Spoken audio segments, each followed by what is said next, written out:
The town of Hinton respectfully acknowledges that it is located on the First Peoples traditional lands. We recognize this traditional territory to show respect and understanding to those who walk this land since time immemorial. Today, we uphold our ongoing responsibility to work together in the spirit of the intent of the treaties with all the First Peoples and nations that call this place home.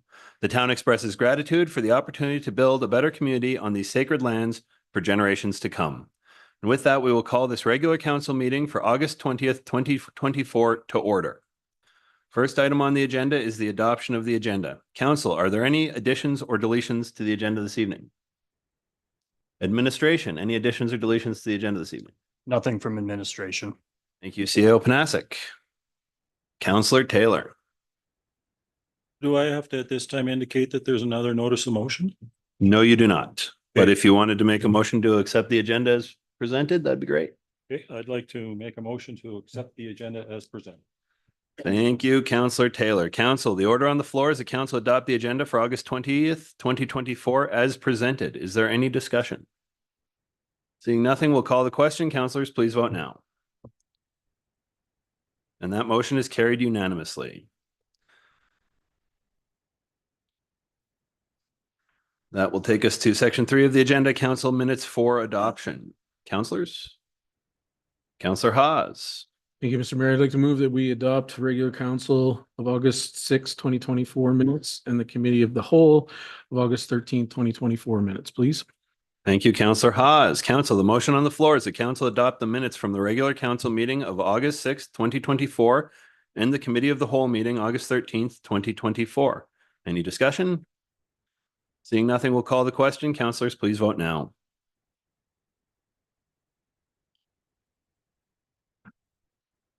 Councillor Taylor voting in favor by hand, and that motion is carried unanimously. This will take us to section 4 of the agenda, Citizens Minute with Council. Minute with Council provides an opportunity where residents can address council regarding issues, events, celebrations, or concerns. To ensure a constructive and welcoming environment, please adhere to the following guidelines. Keep your remarks concise, limited to 1 minute. Address the chair of the meeting when speaking to council. Avoid asking questions as this is not a Q&A session, and maintain a respectful tone and language. For a minute with council this evening, we have Mr. Kyle Crawford.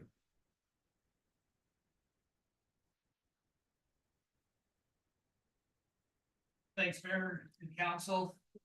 Thank you for the opportunity to speak regarding the upcoming RFP for the Hinton Golf Club. I would like to share my experiences with RFPs and my history working with the Hinton Golfing Society. The Hinton Golf Club operates uniquely as a non-for-profit society, which allows all generated revenue to be reinvested into the club, whether through maintenance practices, building and equipment management, or hiring qualified staff to provide the best service possible. I'm concerned that the RFP of this nature will increase the tax burden on the taxpayers. Private operators bidding on the Hinton Golf Club will be profit-driven and may not be willing to take on certain responsibilities.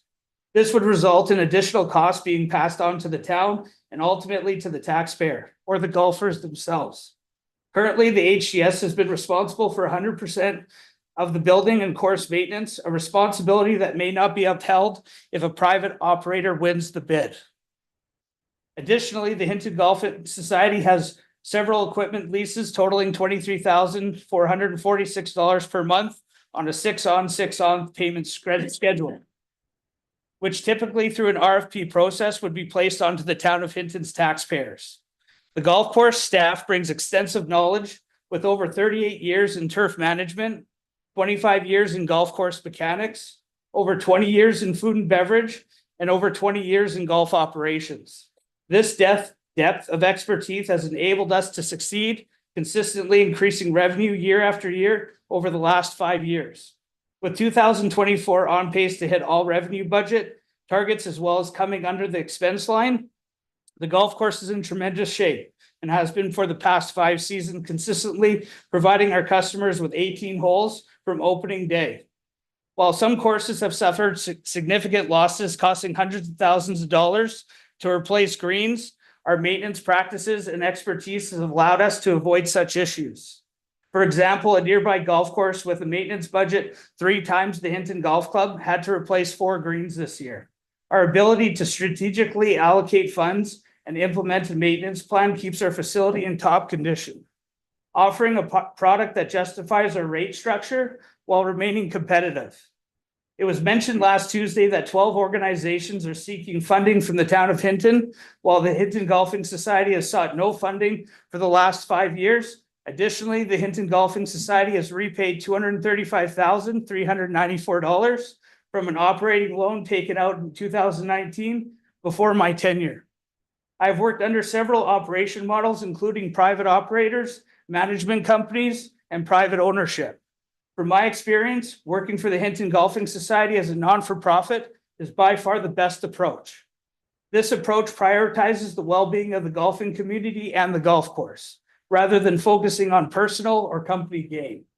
I appreciate your consideration of the Hinton Golfing Society to continue operating the Hinton Golf Club. Thank you, Mr. Thank you. Crawford.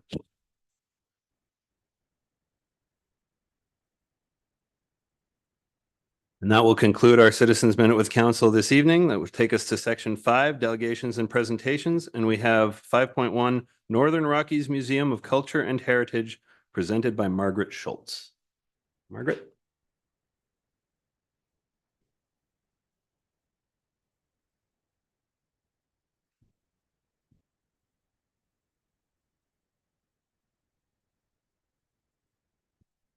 Thank you very much for having us today. As you just said, I'm Margaret Schultz, the manager of the Northern Rockies Museum. I'm with Linda Peterson, who's on our board of directors. And the legal aspect that the museum operates under is the Hinton Historical Society. So that's who we're representing. And we also have members and supporters of the historical societies here today. If everyone can give a wave. I'm so grateful to have these people behind us. So to explain why we're here, the museum's a very busy place, and we just want to keep town council regularly updated about our activities. We've sent quarterly reports through Councillor Race, which has been really helpful, and we planned this delegation specifically to provide highlights of our activities so far. We've been up to a lot. Just to be clear, this is only the highlights. And we chose 3 areas to talk about: programs, historical preservation, and other areas of growth. So to start with programs, our school program season this year was incredible. We had 661 student visits between January and June. And you can see the stats up there, how incredible this was. We've added new program elements as well. For example, the middle photo shows a new program we developed this year that uses our interactive water table to teach grade 1-2 students about local river ecology. So it was wonderful to see that dream become a reality and pilot it with multiple classes. It's a major hit with students and teachers. The huge success of our school programs is due to 2 things. One is that we have professional staff working year-round to develop and deliver these programs, which is why they're so high quality. They're all curriculum linked, and they reflect a really deep standard of historical inquiry. The second area of success is our area teachers who choose to book programs with us, because if they didn't book the programs, no programs. So we are so grateful to those teachers. Now, many of those teachers wrote notes to you, Mayor and Council, about how they feel about our programs. This is only a selection. There's a larger set of notes, which I attached to your package initially, and I also brought printouts of the notes for you to have afterwards. Many people this year chose to write notes to you about their appreciation of the museum. We don't just do school programs. We do so many more. We've been going to Pine Valley monthly, and Colleen Young, the activity coordinator at Pine Valley, is here today. It's been a real joy to visit with those residents, and we learn something new from them every single time. When we go over to the corner with the snow picture, that's the library STEAM club that they bring to the museum monthly, and it's been a great ongoing partnership. They also brought Summer Reading Club to the museum 4 times this summer. Moving down, during Winter Magic Festival, we threw a local history-themed murder mystery party, which was quite the event, and we also hosted axe throwing.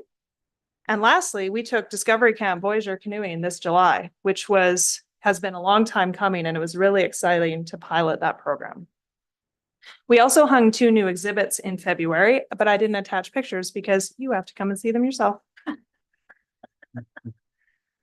Moving on to areas of historical preservation work, Linda's going to chat with you about that. Thank you.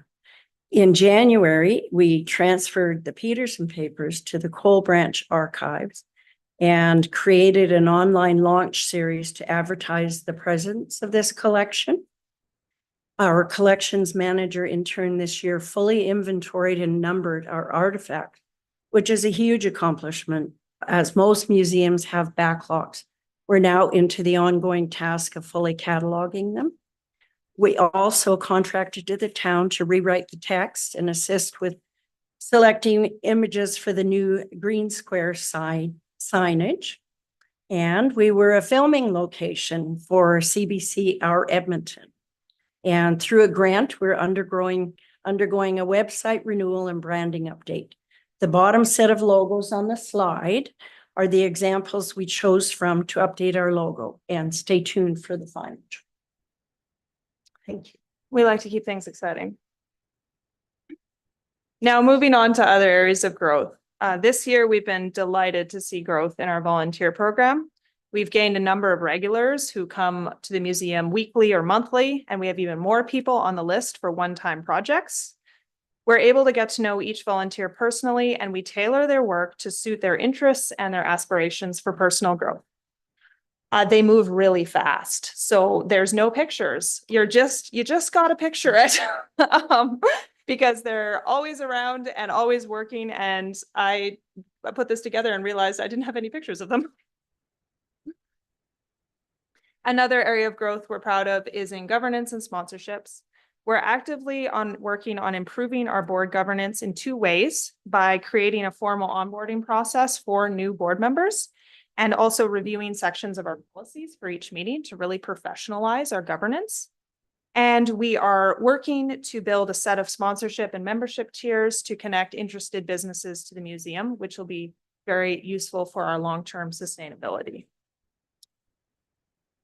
Now, finally, I have to talk without a slide, because this morning we received a request was passed on to me from Councillor Taylor, which read, "Can we ask the museum to bring monthly attendance records broken down by the general public and school-related groups, i.e. the general public would be the town's funding responsibility?" So because it was today, I don't have a slide for this, but in response, I have not brought these numbers for 3 reasons. Firstly, it was short notice. I had a program at the museum today. We're going to the wellness fair tomorrow. It's a busy time. Secondly, this isn't a funding presentation. Part of the reason we're here is to make our civic agency presentation in October less full, so we can focus on that really hard funding conversation. And mixing numbers into our presentation today isn't really going to do any of us any favors. But lastly, I need to speak on how the reasons for funding the museum go far beyond a metric of visitor numbers. And if that's what you are focused on, we need to create a bigger picture. For one thing, what the town's funding responsibility to the museum is, whether if it includes general public, school-related groups or not, that's a much larger discussion than this presentation was intended for. As well, attempting to measure the museum's success through one metric is not possible. Visitor numbers indicate accomplishment, but they do not capture the museum's impact or its multifaceted achievements. We're doing these presentations to highlight some of those achievements. And as I said, we just couldn't cover them all. I could keep you here for several hours describing the big picture of community connections, historical research, preserving history through artifacts, which only the museum does, promoting Hinton as a unique place, preserving the oldest building in our town, many, many more aspects of what we do beyond numbers. The Hinton Historical Society mirrors the goals of the Canadian Museums Association in everything we do. And I was looking into it today and was privileged to discover that what we do actually mirrors your council vision. It starts with respectful of our past, creating our future, and your vision goes on. It's a wonderful vision, and I can break it down to show you how every aspect of your vision is supported by something the museum does. Now, We also actively promote the town of Hinton to Albertans and Canadians. We provide jobs, we provide volunteer opportunities. And so we actually make a contribution to our local economy as well through this big picture impact. I'm going to leave it there because we would really like to hear every counselor's response to this presentation, as well as the last minute add-on, and hear what you have to say about what the museum's been up to this year. But if you'd like me to elaborate on any of these points I just listed, just ask. Thank you very much for your time.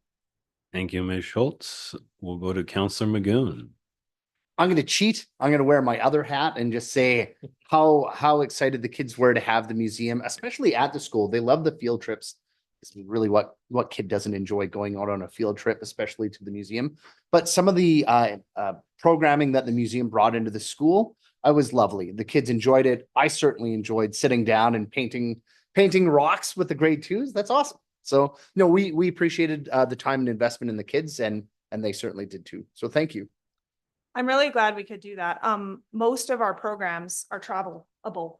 I can pick up the museum, take it to the school. And as Councillor Mahoon said, we did that particular one. We did our big curriculum linked botany program where they learn about a botanist that lived in the Hinton area 200 years ago and classified all these plants and interacted with the local population. And then at the end of it, we painted rocks. So it's a really good overall experience for grade 2s. And it's really fun for me to get to visit them in their natural habitat, so to speak. Great. We're going to go to Counselor Race next. Thank you very much, Mr. Mayor. First off, I want to thank you and everybody else who is attending today. I want to talk about the sign. That blue sign is one of it is such a plus. When you come around that corner, it's one of the first things you see. And I've had people comment on that big blue sign. So kudos to you guys. The rail car, are you able to speak to the rail car at all? And right now, you know what I'm thinking? At Christmas time, you had that rail car all decked out with lights. It looked absolutely beautiful. And I know right now, and that was probably John Hay up there stringing lights and everything. But I know right now, John is doing a lot of work on the rail car. So are you able to speak to the rail car at all? Well, continuing with the theme of building suspense, we have a few things in the works and I just don't want to spill them right now. Not because I'm being cunning, but because we have some initiatives and ideas that are only halfway there. And it wouldn't be fair to the people involved to give a halfway story before they're able to actually put that accomplishment together. I'm hoping for fall. And yes, John, if you wouldn't mind waving. The man responsible for the Christmas lights, it was his idea. Okay. And just one more thing, going downstairs, attending the meetings, I got to see Cardinal River Coal. I got to see Greg River Coal. I got to identify buildings that I worked in that I spent half my life there. So that was really a nice opportunity to see that. So thank you. Thank you, Counselor Race. Counselor Chambers. Thank you through the mayor. Thank you for the presentation. I think it's always nice to see the highlights of what's going on. And as a mom who's been a part of many of those field trips, I think you, Margaret, deserve a lot of credit for your patience and your ability to wrangle large groups of kids and keep them entertained, keep them focused, have them come away with good learning outcomes. So I think a lot of the credit is definitely the museum and the volunteers that set that up, but definitely you as a leader and what you're bringing to that. So make sure you take some credit for that because that's not an easy job with small children. And I also like to speak from, again, as Councillor Magoon, I'm wearing lots of hats, but from the interaction with the seniors and the value that has as well, that they're able to tell their story, what they've seen, as the town has changed and adapted and developed and through the different lenses of wherever they came from and whatever the town looked like to them when they got here for what reasons. I think that's very valuable for them to feel like they have an avenue to tell their story and continue on that history in the community. So just thank you very much on both of those fronts. And thank you for the very good presentation. It's nice to have some good updates and you're certainly doing wonderful work. Thank you, Counselor Chambers. Through the chair to Counselor Chambers. Yeah, in both aspects, going to Pine Valley is a privilege. I just learned so much. It's ridiculous. It's not just learning little stories. Every time I go, they drop some bomb about some major world event they were involved in. You got to be there. And then also about the school programs. I appreciate your feedback.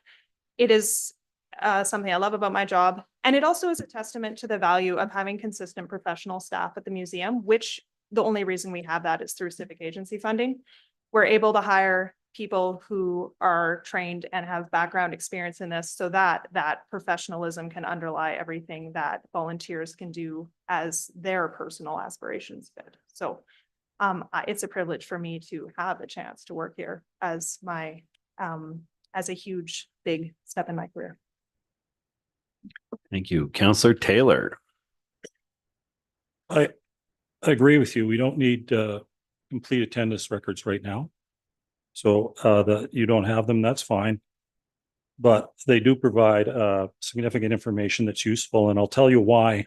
At budget time, we're going to have 13 groups competing for a limited amount of money. And a lot of those groups do provide complete attendance records. So we don't have enough money to give everybody everything that they want. So the more complete information we have to make the best possible decisions, the better the community is. Thanks. Thank you, Counselor Taylor. You don't need to respond to that if you don't want to right now. Oh, I do. Through the chair to Counselor Taylor. Thank you. I appreciate you giving me that big picture.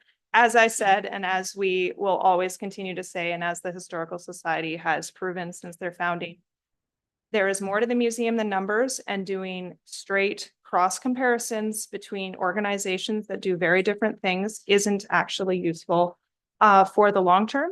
And I pity all of you because you have to see this huge picture as you make these hard funding decisions, but I'm calling on you to see that big picture to make the right decisions for the broader future of our community, and taking into account so many of the intangible things the museum does, instead of becoming overly focused on numbers, which again, won't do a service to any of the organizations who are involved. Thank you. Thank you, Ms. Schultz. Thank you, Ms. Peterson. All right, thank you very much for having us. These are the notes that people wrote you this year so far. It's just 1 page per person. Thank you.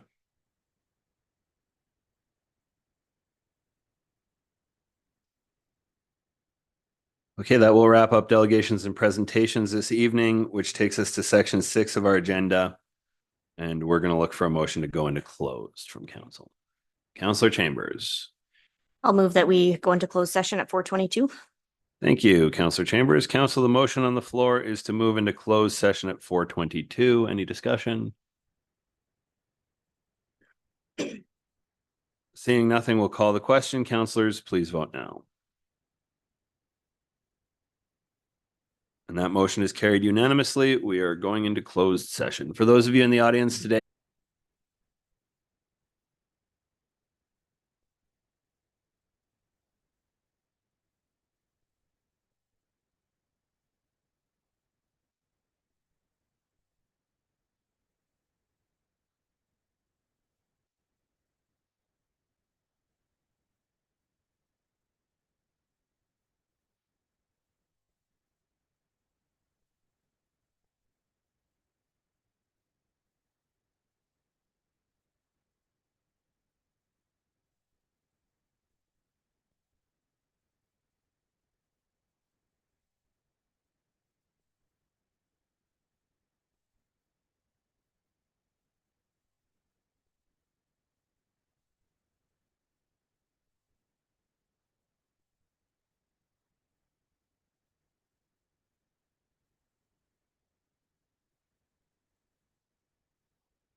thank you. And we will call this regular council meeting for 20 August 2024 back to order at 4:40 p.m. This time we are awaiting the CAO as he counts the votes, and we will be taking on item 7.1 on the agenda this evening, appointments to Intermunicipal Subdivision and Development Appeal Board.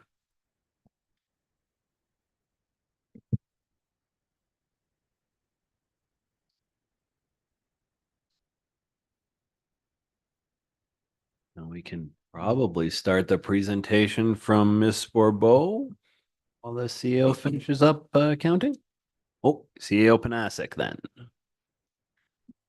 Thank you, Mayor, through the rest of council. We are recommending that council appoints Susan Armstrong, Nicole Capewell, and Vanessa Lafleur to the Intermunicipal Subdivision and Development Appeal Board for a 3-year term. That's fantastic. Thank you, CEO Panasic and Secretary, if we could get that written up and on the board. And is there a further presentation on this one from yourself or Ms. Bourbeau there, CEO Panasic? Nope. Excellent. No, there's not. Okay, council. There we go. Councillor Chambers. I'd like to make a motion that council appoints Vanessa Lafleur, Nicole Capewell, and Susan Armstrong to the Intermunicipal Subdivision and Development Appeal Board for a 3-year term. Thank you, Councillor Chambers. Council, the motion on the floor is that council appoints Vanessa Lafleur, Nicole Capewell, and Susan Armstrong to the Intermunicipal Subdivision and Development Appeal Board for a 3-year term. Is there any discussion? Councillor Hawes. Thank you, Mr. Mayor. I just want to first off thank everyone that put their names forward. I mean, I don't imagine this is a very riveting, but very important part of our organization, this committee and this appeal board. So I want to thank those that applied and those that were successful on there. I look forward to their expertise for the next 3 years. Thank you. Thank you, Councillor Hawes. Council, anything further? Council, the motion on the floor is that council appoints Vanessa Lafleur, Nicole Capewell, Susan Armstrong to the Intermunicipal Subdivision and Development Appeal Board for a 3-year term. There's nothing further from council. We'll call the question. Councillors, please vote now.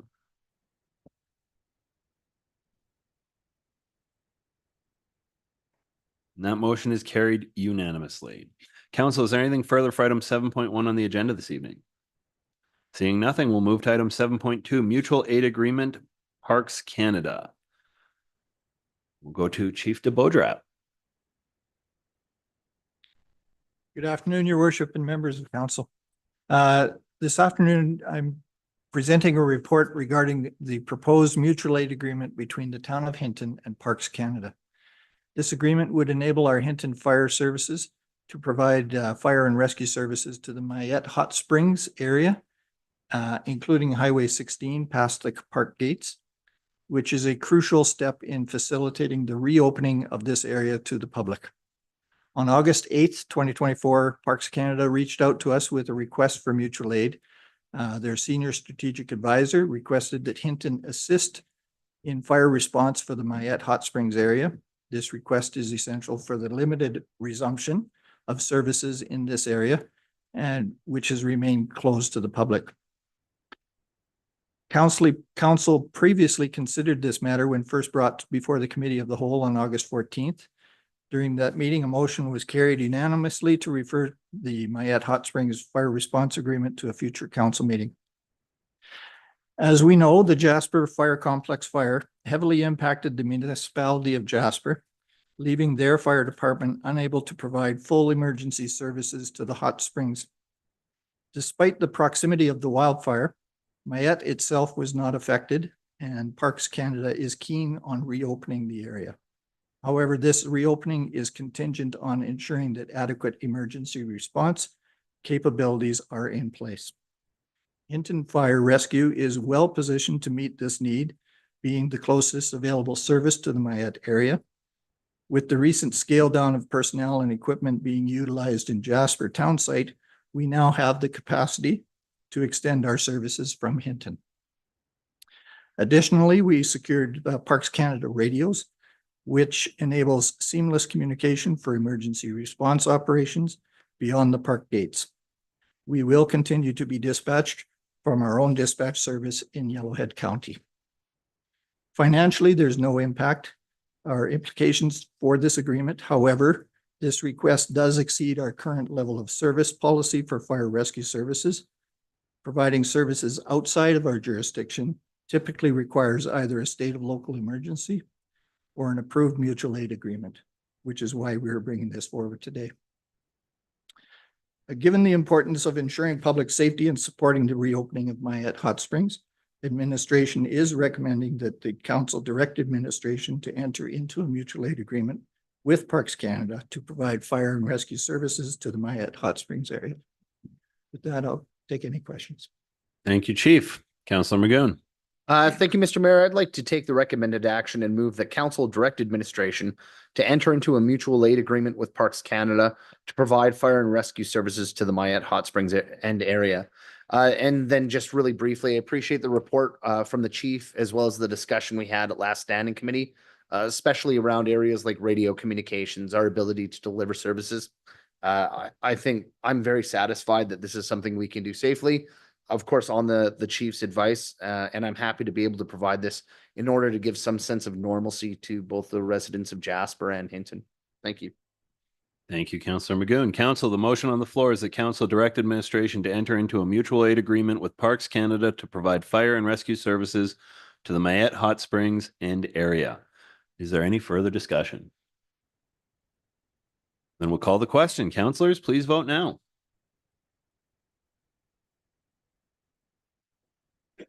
And that motion is carried unanimously. Thank you very much, Chief, for the report. And it's great that we're able to help our neighbors in the recovery efforts here and get things opened again up at the Mayette area. Is there anything further from council for item 7.2 on the agenda this evening? Seeing nothing, we'll move to item 7.3, Public Communications Policy AD TAC 1024. CAO Panasic. Thank you, Mayor. I will turn this over to Ms. Borbeau.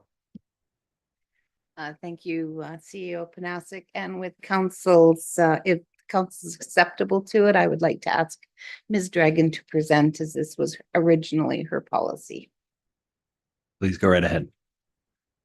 Good afternoon, Mayor and members of council. You have before you today the draft public communications policy for your review.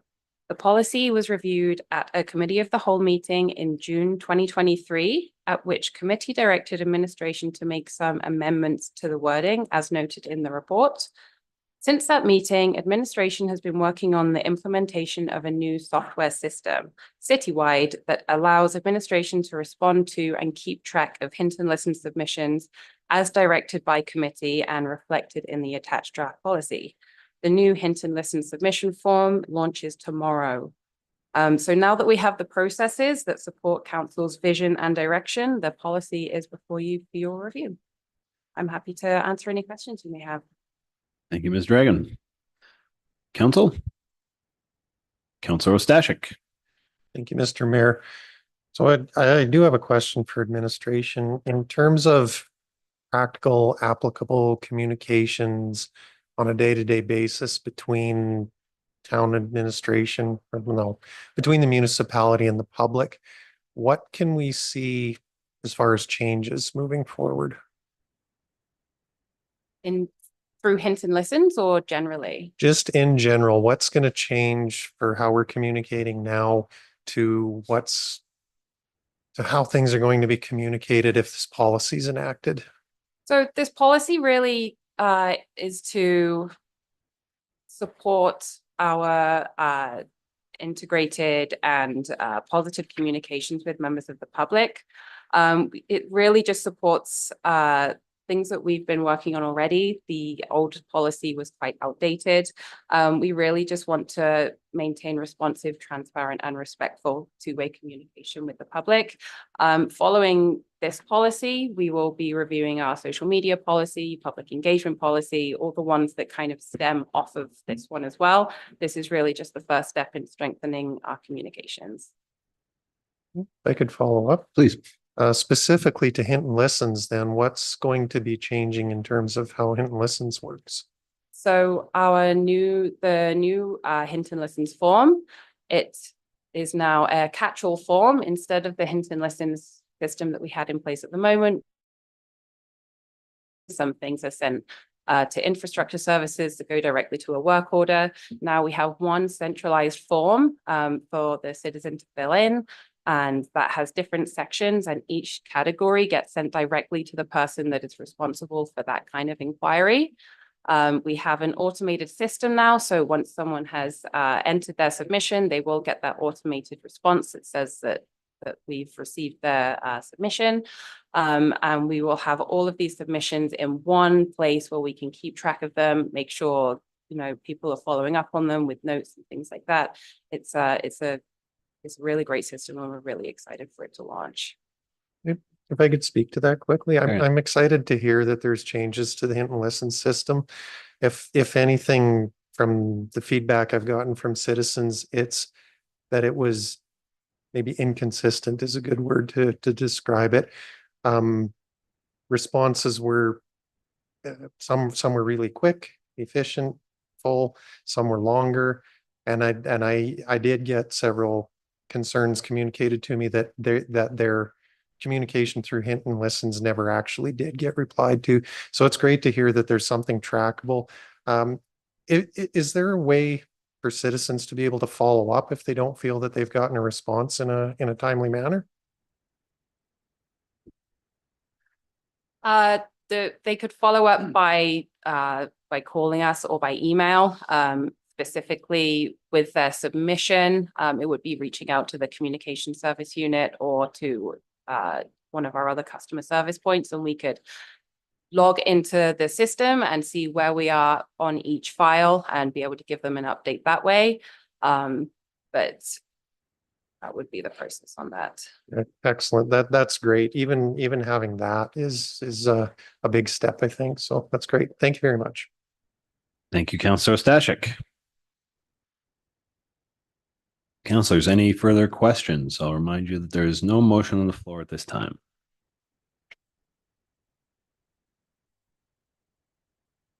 Councillor Taylor. We'll go with the recommended motion. Thank you, Councillor Taylor. Council, the motion on the floor is that council approve the draft public communications policy AD-TAC 1204 as presented. Any further discussion? Seeing nothing, we'll call the question. Councillors, please vote now.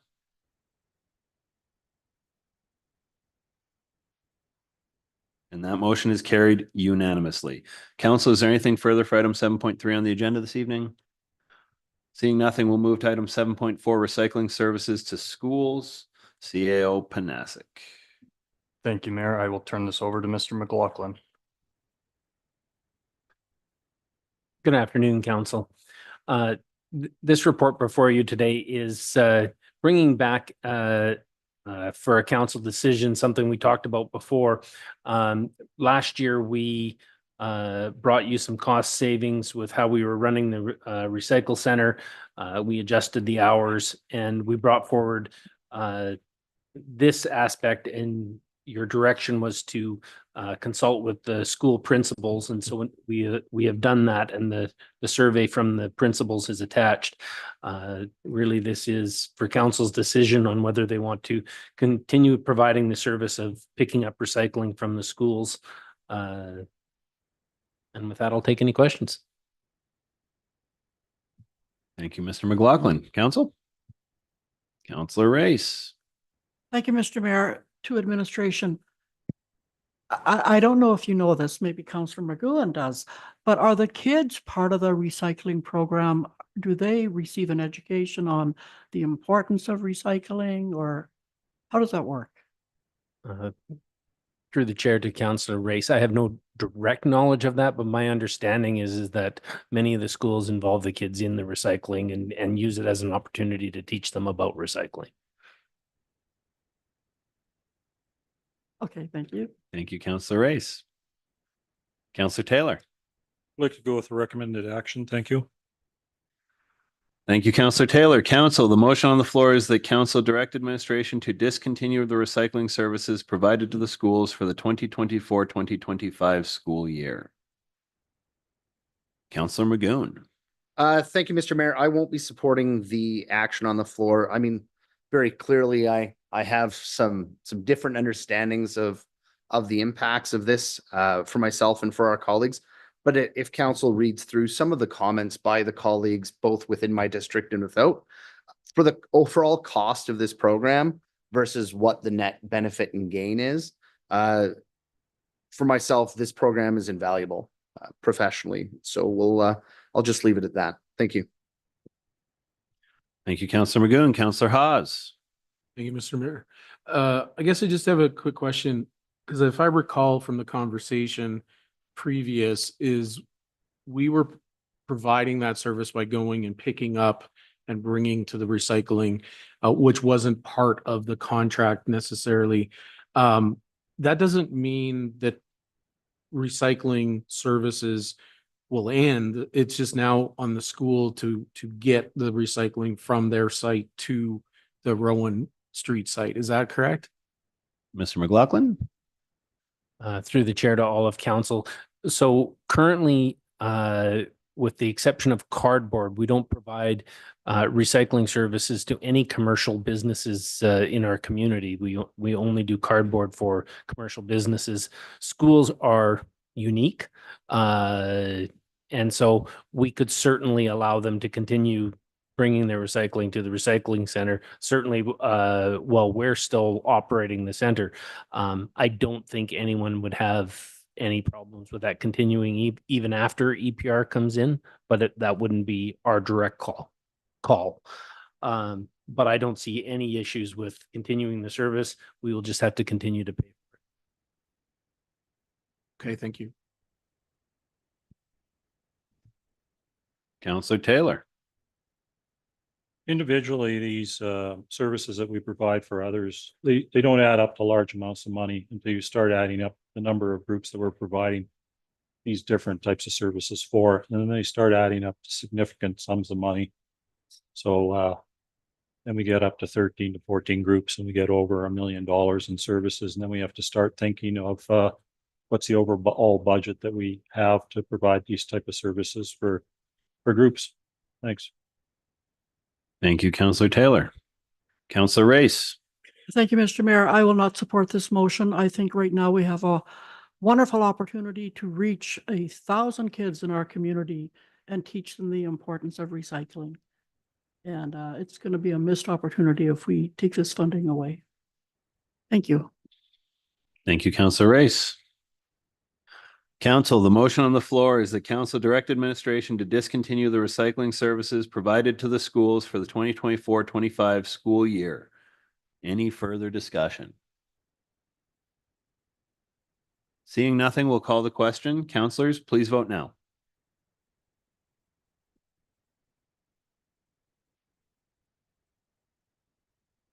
And that motion is defeated with councilors Taylor, Ostashik, and Chambers voting for, the remainder voting against.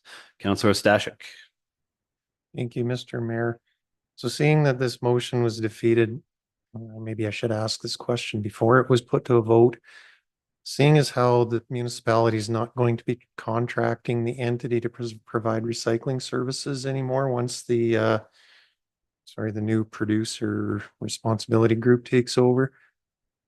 Seeing this is how this has been defeated, how's that going to be managed then? Through the chair to council, it is my understanding that when EPR comes in, they're going to use the same contractor, the Edson District Recycling Society, to continue operations. So I fully believe that is what will be happening at the site. Just we will no longer be paying. So for this additional service, they will continue to bill us for this additional service. But I don't see that as a problem. So just to clarify then, we're going to have to contract either with the existing entity or EPR to provide this service on top of what EPR will be contracting them to do. That's correct. We will, currently we're seeing this $1,300 added to our bill. When they start working for EPR, I'm assuming we will receive a bill for just this $1,300. Okay, thank you. Thank you, Councilor Ostashik. Councilor Race? Thank you, Mr. Mayor. So it's been a year since we had the change at the recycling depot. So are you able to give a update, Trent, as to how things are going? You know, with the times and the days open and closed? So I think that in general, everything's going very well. We still get the odd complaint wishing that the facility was open on Sundays. Okay, thank you. Thank you, Councilor Race. Thank you, Councilor McLaughlin. Council, is there anything further from council for item 7.4 on the agenda this evening? Okay, Councillor Magoon. Sorry, Mr. Mayor, just a point of clarification, if admin could clarify if they then require option number 2, or because option 1's been defeated, it's just the assumption that things would continue on status quo. Thank you, Councillor Magoon. CEO Panasic. Through the mayor and members of council, yes, that's correct. So because that motion was defeated, we will continue on with the status quo unless there's some additional direction provided. Thank you, CEO Panasic. Council, anything further for item 7.4 on the agenda this evening? Seeing nothing, we'll move to item 7.5, E-Ventures Letter of Support. CEO Panasic. Thank you, Mayor. This one will go to Mr. McLaughlin as well.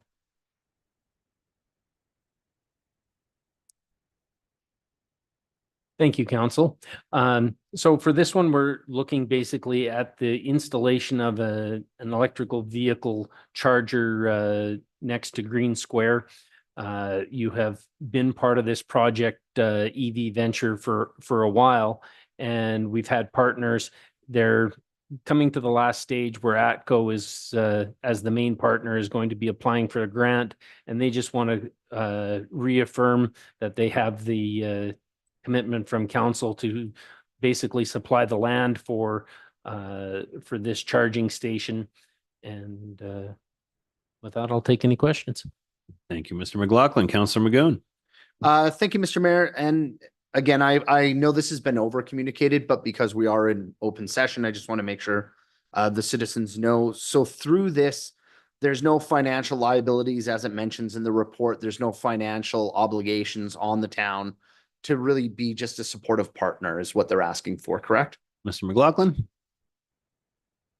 Correct. There will be no electrical charges that'll be paid for by the customers and ATCO.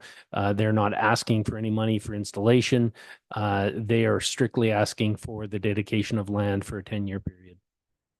Mr. Mayor, I'd like to make the recommended action that council direct administration to proceed with a letter of support to ATCO for its application to Natural Resources Canada Zero Emissions Vehicle Infrastructure Program and enter into a license agreement if ATCO is successful in obtaining the grant. And if I could speak to it briefly. Go right ahead. We're seeing an increase in electrical vehicle usage. Again, there's more electric vehicles that have been on the road than ever before. As I'm driving down, it's really easy to start picking them out.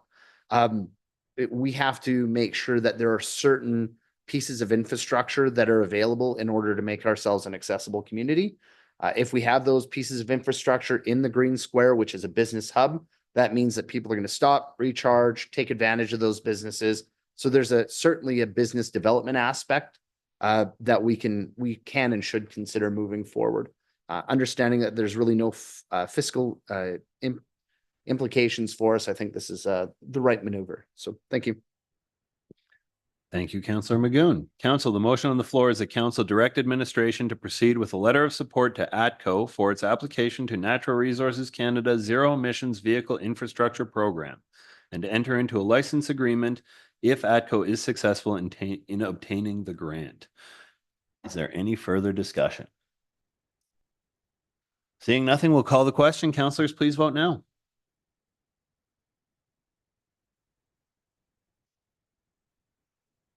And that motion is carried unanimously. Is there anything further for item 7.5 on the agenda? Seeing nothing, we'll move to item 7.6, Purchase Sale Agreement, Alberta Social Housing Corporation. CEO Panasic. Thank you, Mayor, members of council.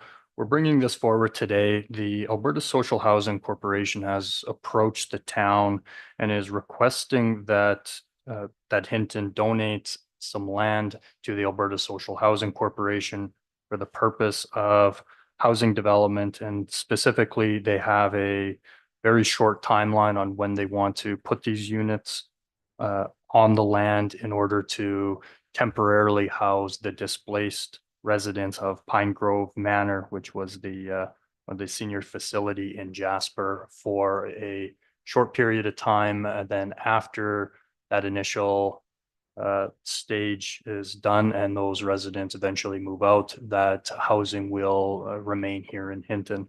So we are proposing that we provide 134 Bhutan Avenue as one of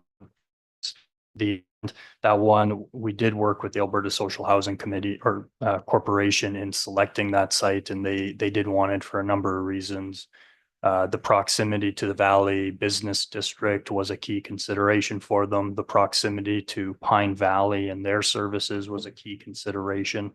And the developable portion of the site that doesn't include the treed sloped area is actually exactly what they would require at about 1 hectare in size.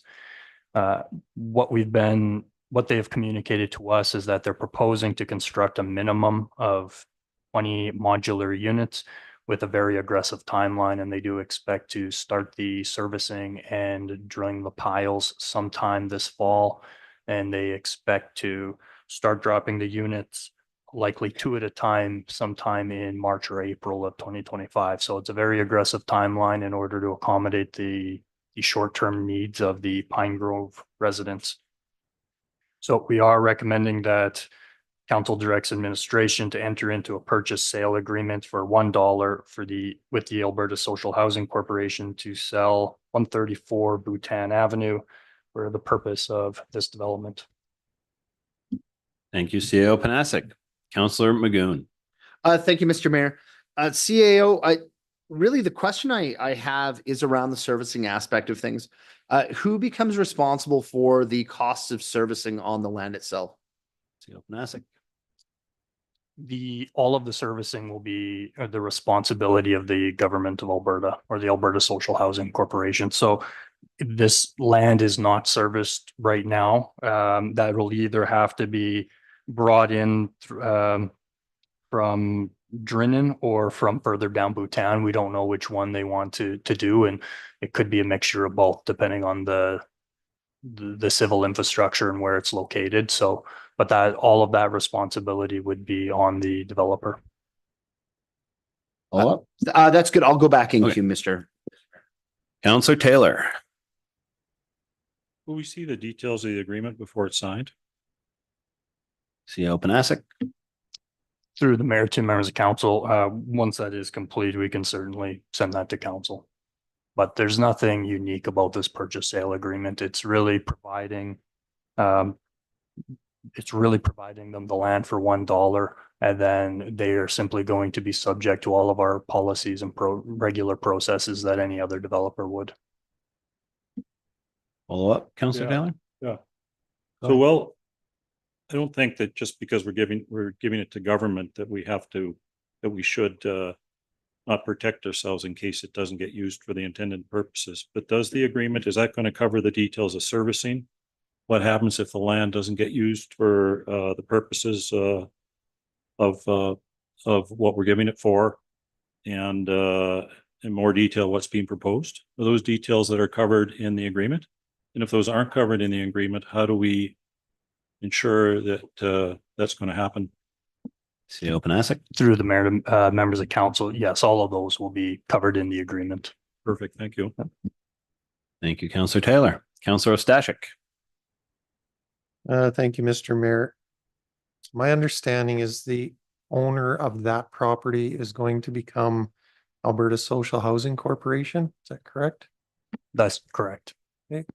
How does municipal taxation work with the Alberta Social Housing Corporation? Through the mayor to members of council, the Alberta Social Housing Corporation does not pay taxes. I would say that compensation for the services that they receive is intermittent at best. I don't believe that in recent memory we've received grant in lieu of taxes. Those have never been a consistent program, but in the past, the Alberta government has provided grants to municipalities with where the Social Housing Corporation has been located in lieu of the taxes, but they have no specific responsibility to do that. And to my knowledge, here in Hinton, that hasn't happened in quite a few years. So my expectation is that going forward, that this would be a tax exempt property for for now and in the future. Follow up? Yes, please. Go ahead. Temporary use of these facilities is to house displaced seniors from Jasper.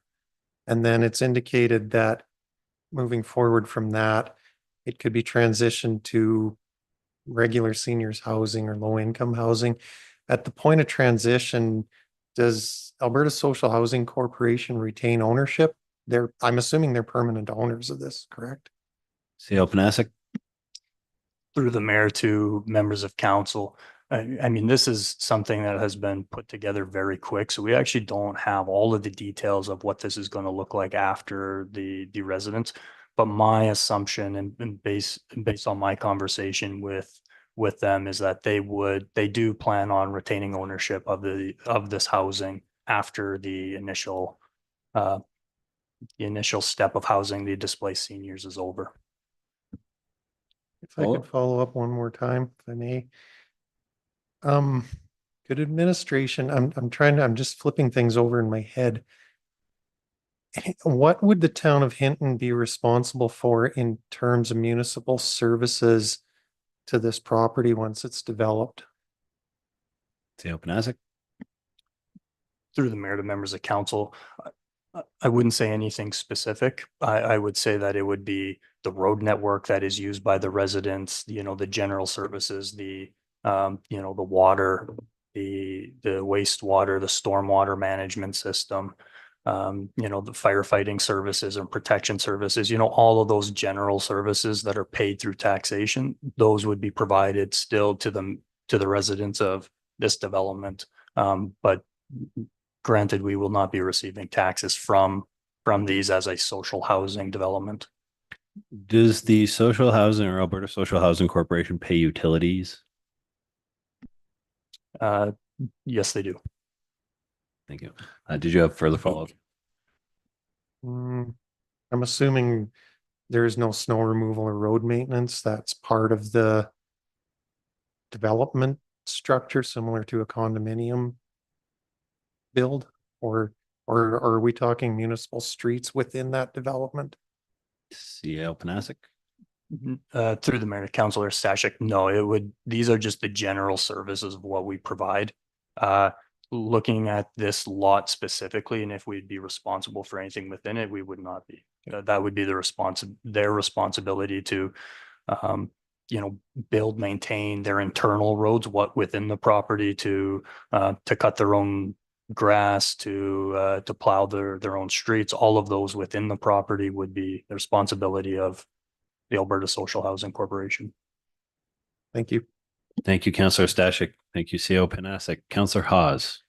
Thank you, Mr. Mayor. So just to confirm, so all of there's the services, but when I look at that area, there is no sidewalk at all.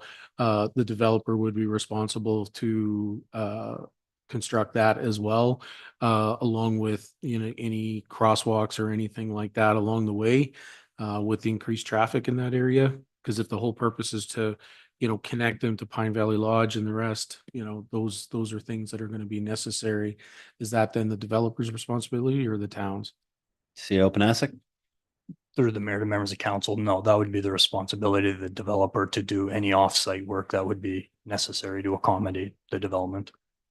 So to then, if I can just, so there, by the sounds of it, sounds like there is no cost to the town to erect this area, then it would be all on the developer. It's just, it is to Councillor Stashik, it is non-taxable. So that'd be the only thing. But other than that, to a cost of the town of Hinton, it should be nil, correct? CEO Panasic? Yeah, through the mayor to Councillor Hawes, the cost of the municipality is the cost of the land that we'd be donating or providing at the nominal cost of $1 to the corporation, but that would be it. Okay, thank you. Thank you, Councillor Hawes. Councillor Magoon? Thank you, Mr. Mayor. CAO, if I remember correctly, in the past, the discussion with council has always been, when it comes to land sales, that anything below, I think it was like 10% of market price, we were required to essentially advertise through a public process. Is is the recommended action, does it take that into account? Are we legislatively good to move forward with this action tonight? CEO Panasic. Through the mayor to, sorry, through the mayor to members of council. So the purchase sale agreement will be contingent on a few things. Number one being advertisement requirements for selling for less than market value. The other one is that the zoning of this particular land is for high density use. And so we would, this will require a land use bylaw amendment. It is direct control, but it's direct control high density. So in order to accommodate 20 or, possibly a little over 20 units, that would not be considered high density. So we would have to go through the land use bylaw amendment process, which does include public hearing. So in order to execute this, it would be contingent on those few items. Perfect. Thank you. Thank you, Councillor Magoon. Councillor Race. Thank you, Mr. Mayor. So who in town would represent the Alberta social housing? So if somebody wanted to make application to live in one of these little homes, is there someone in town that represents this organization? CEO Panasic. Through the mayor to members of council, that would be whatever manager the Alberta Social Housing Committee or corporation decides on. In the past, that has been Evergreens for social housing units. So if Evergreens ends up being the manager, we don't know those answers at this point, but they will have a manager on site and a process that's been outlined prior to putting these units on site. One more question. Go ahead, Councillor. So as this process moves along, will council get information on how big these units are going to be, what they're made of, stuff like that? CEO Panasic. Through the mayor, certainly these haven't been procured yet, but what has been communicated with me is the units are likely to be between 700 and 1,000 square foot, 1 to 2 bedrooms, modular units. Thank you, sir. Thank you, Councillor Race. Councillor Haas. Thank you, Mr. Mayor. Just one more quick question for me, and that's in regards to the land adjacent that's still available to that land. Servicing this area, will that servicing of this area get us ahead of the game in that other block of land that's just adjacent to it? So I'm talking up the hill further of Drinnan and over towards Bhutan, so that area there, that treed area. CEO Panasic. Through the mayor, are you referring to the mill homes? Homes. So I'm talking right beside the 134 Bhutan Avenue. To the right of that is still, it's on a hill there, but there's still that land that's will be backing this new development here. I'm just wondering, this area here, will that servicing of this area then get us ahead of the game in developing that land? So yeah, the land over to the right there of the 134, but that area right there. Through the mayor to members of council, yes, it certainly will. There's no immediate services there. Even Pine Valley, I believe, is serviced from the back and not through Bhutan Avenue. So there is no immediate services in that area. There is a little bit of a cost to bring all of the civil infrastructure to that property, but it certainly will benefit those adjacent parcels when it comes to the servicing, just by bringing everything a little bit closer. Closer? Yep. Okay, thank you. Thank you, Councillor Haas. And council, I remind you once again, there's no motion yet on the floor. Are there any further questions for administration on this item?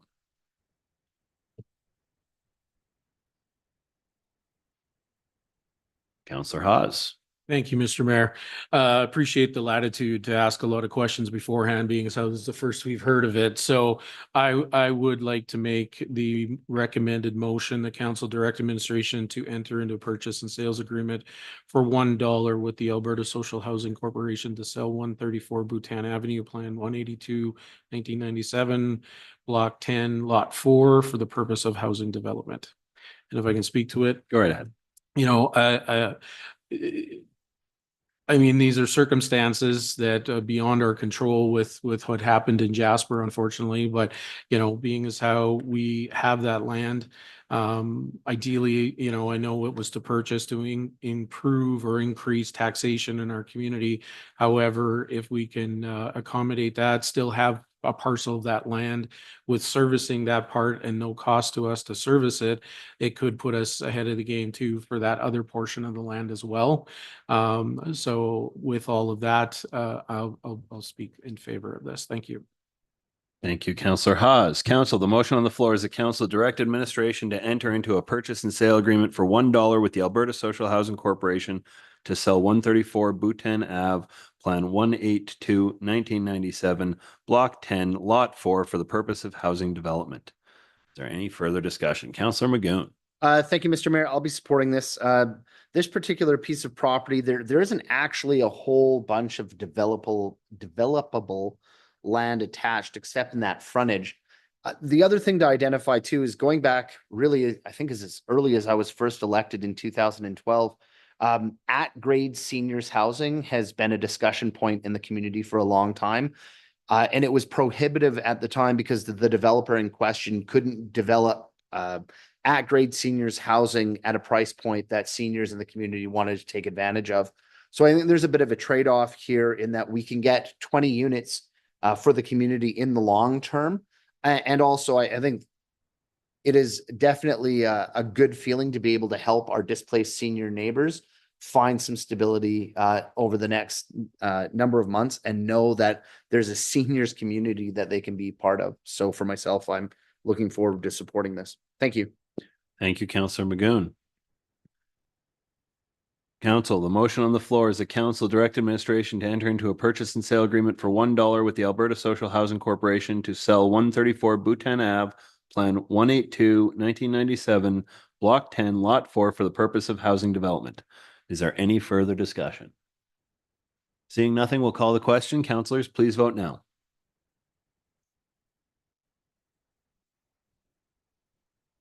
And that motion is carried unanimously. Council, is there anything further for item 7.6 on the agenda this evening? Seeing nothing, we will call a 5-minute recess and we will be back to talk about item 7.7 on the agenda. Thank you.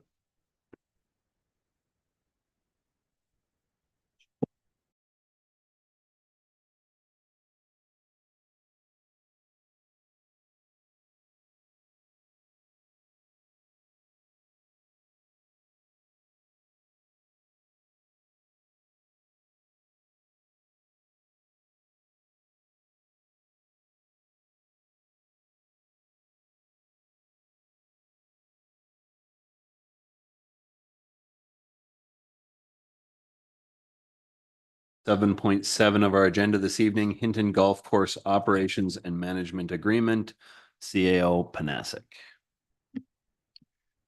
Thank you, Mayor, members of council. So this report is being brought forward to council to consider going to an open and competitive procurement process for the operations and management of the Hinton Golf Course. You know, we have been partners with the Hinton Golfing Society for quite some time prior to obtaining the assets in 2020. And they have been the operators since. The current operations and management agreement is expiring this year in 2024 and will require a decision on whether that new agreement be extended or whether we go forward with the open RFP process that is supported by our procurement policy. We have incorporated another element in here, and this is the market study, and it has stemmed through some of the recommendations and discussions with our golf expert, with Lobb & Partners, on a few of the things or a few of the assessments that could provide us with some more insight into the golf course and some of our assets. There was a few of them that they recommended. Working with our strategic services team, they plan on bringing forward a report to council prior to this. And when we spoke about it, we said that the market study may be a valuable assessment to conduct now if we are going to go to an RFP, and really that assessment would be about giving any proponent a little bit more information about the marketing and where they should price the product, doing an environmental scan in comparison to other golf courses on some of their operations. And if council was to consider this assessment, now may be a good time to provide that security to the proponents and hopefully attract more or better quality bids in the process. So with that, I'd be happy to answer any questions. Thank you, CEO Panasic. Councillor Magoon. Thank you, Mr. Mayor. I'd like to make a variation on option 3. I'd like to move that council directs administration to proceed with an extension with the Hinton Golfing Society for the management and operations of the Hinton Golf Course for a 3-year term. And if I could speak to that, Mr. Mayor. Go right ahead. Coming out of our discussions of standing committee, for myself, again, I haven't changed a lot of my opinions. I think it's important to understand that prior to the transition of this asset coming into the municipality's hands, we have a society who has, for the better part of 65 years, run this particular asset. And I think they've really done a good job, especially given some of the very difficult situations they've been placed in. We're talking about, the destruction or partial destruction of elements of their clubhouse, needing financial support, as evidenced by our minute with council here tonight. They've been very successful in paying off, what can, I think, be described as a mountain of debt over a reasonably short term, hundreds of thousands of dollars, quite successfully. We saw a presentation last fall when we received agency presentations that even areas like the food and beverage portion of this business has been very successful. And we all know that food and beverage is actually quite a difficult area to be successful in, whether you're a standalone restaurant or, in this case, a golf course. One of the things in being a former member of the golf course, being a member of the board on council's behalf previously, is that stability is an important part of this particular business. And this is an organization who, for a number of years, had been, faced with some pretty tumultuous times. And time again, they've communicated to us that having that stability moving forward is important to assuring their customers and those people who take advantage of the golf course that it's going to be there, and that this particular model, the municipal golf course, will be a successful one, and that the citizens of Hinton can count on it. For that particular purpose, and understanding that sole sourcing this, essentially, for lack of a better term, is an option that we do have, and that it's appropriate. We can do it. It is a tool. We've used it before in the past. I'd ask for council support. Thank you very much. Thank you, Councillor Magoon. Councillor Haas. Thank you, Mr. Mayor. I guess my confirmation I'm looking for from administration, you mentioned our procurement policy. And if our CEO could maybe point in the direction, I think I know which section it is, but which section of the procurement policy does this fit under? And I'm specifically looking at 5.4.4. CEO Panasic. Thank you, Mayor, members of council. I believe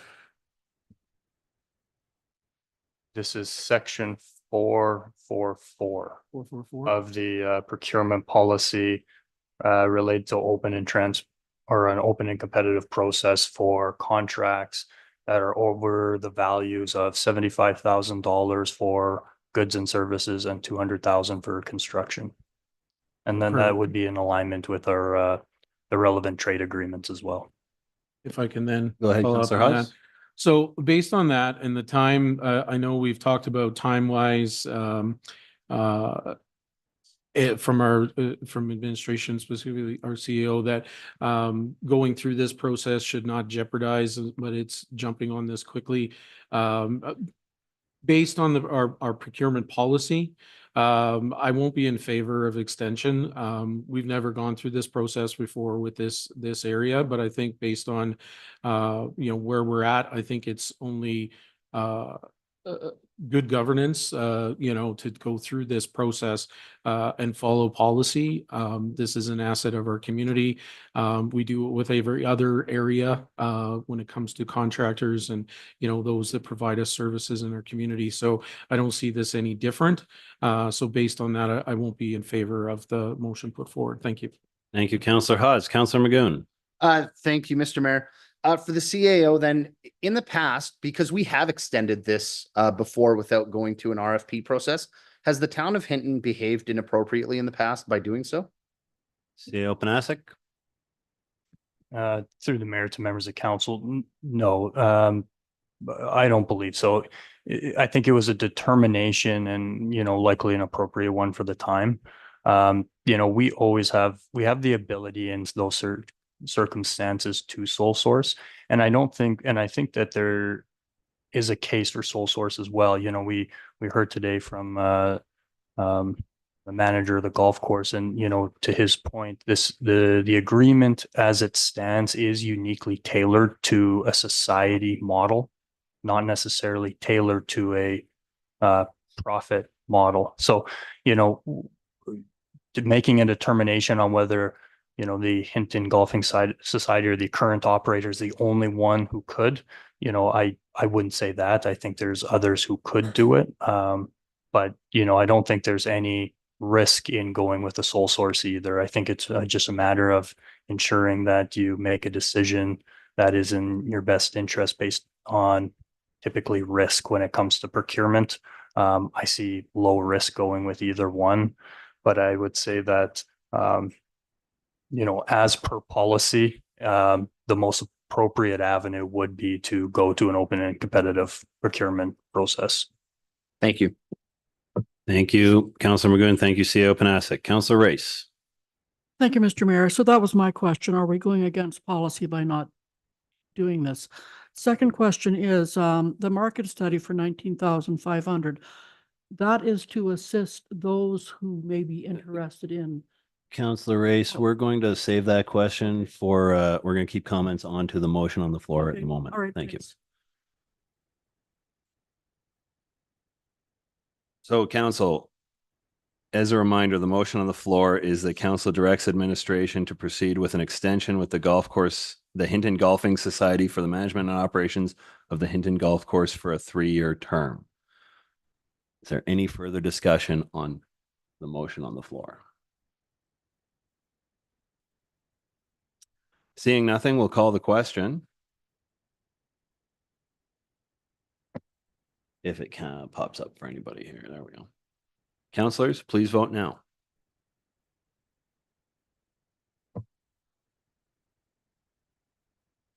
And that motion is defeated 6-1 with Councillor Magoon voting in favor.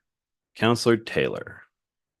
I'd like to put forward motion 1 that's in the package, please. Thank you, Councillor Taylor.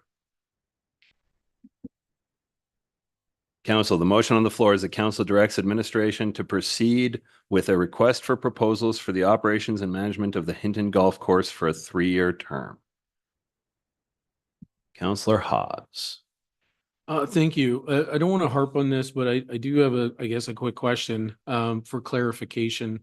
When it comes to the procurement policy, I guess what exactly, when it fits for, you said that's 70,000 to 200,000. Can you help me out just to understand this particular RFP for this area when it comes to those amounts, just, based on the structure of it currently? CAO Panasic.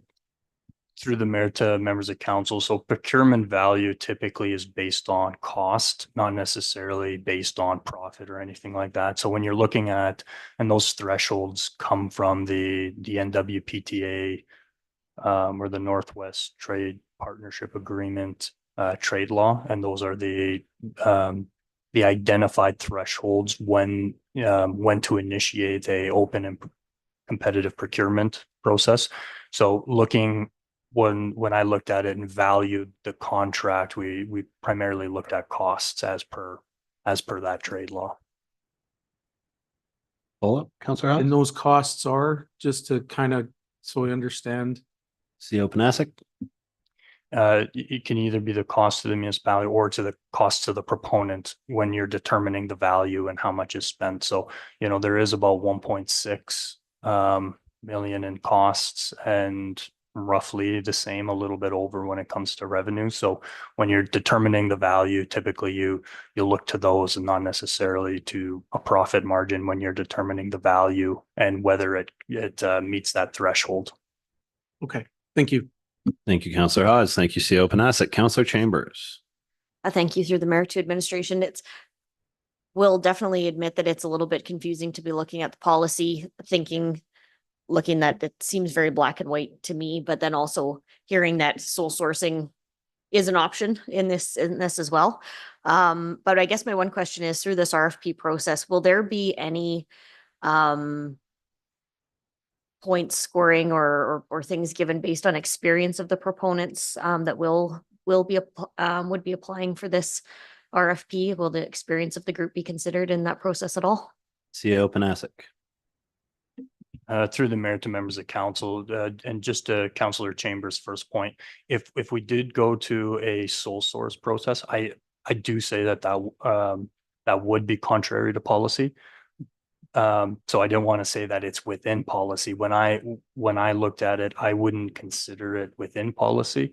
I would also say that there's also some rationale that you would go to it. And I don't think there's any major risk either way. But I think that if we went with a sole source process, we would do so with the understanding that we're going against our own policy.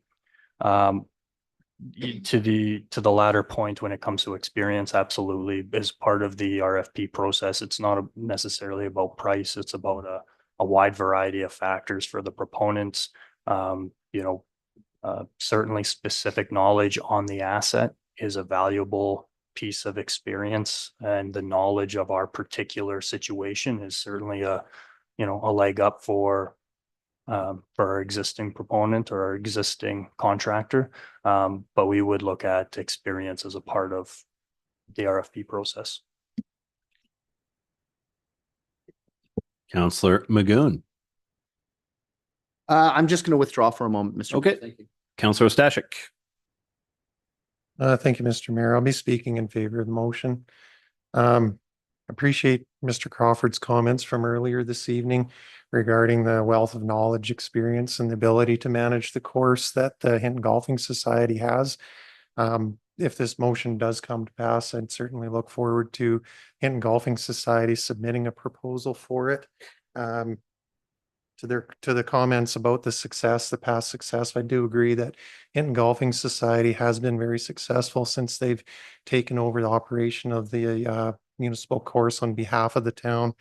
That said, since the burden of the $156,000 a year bank loan that's been taken over by the town has been lifted from them, I'm not sure what the level of success would be if they still had the obligation to pay that $156,000 a year.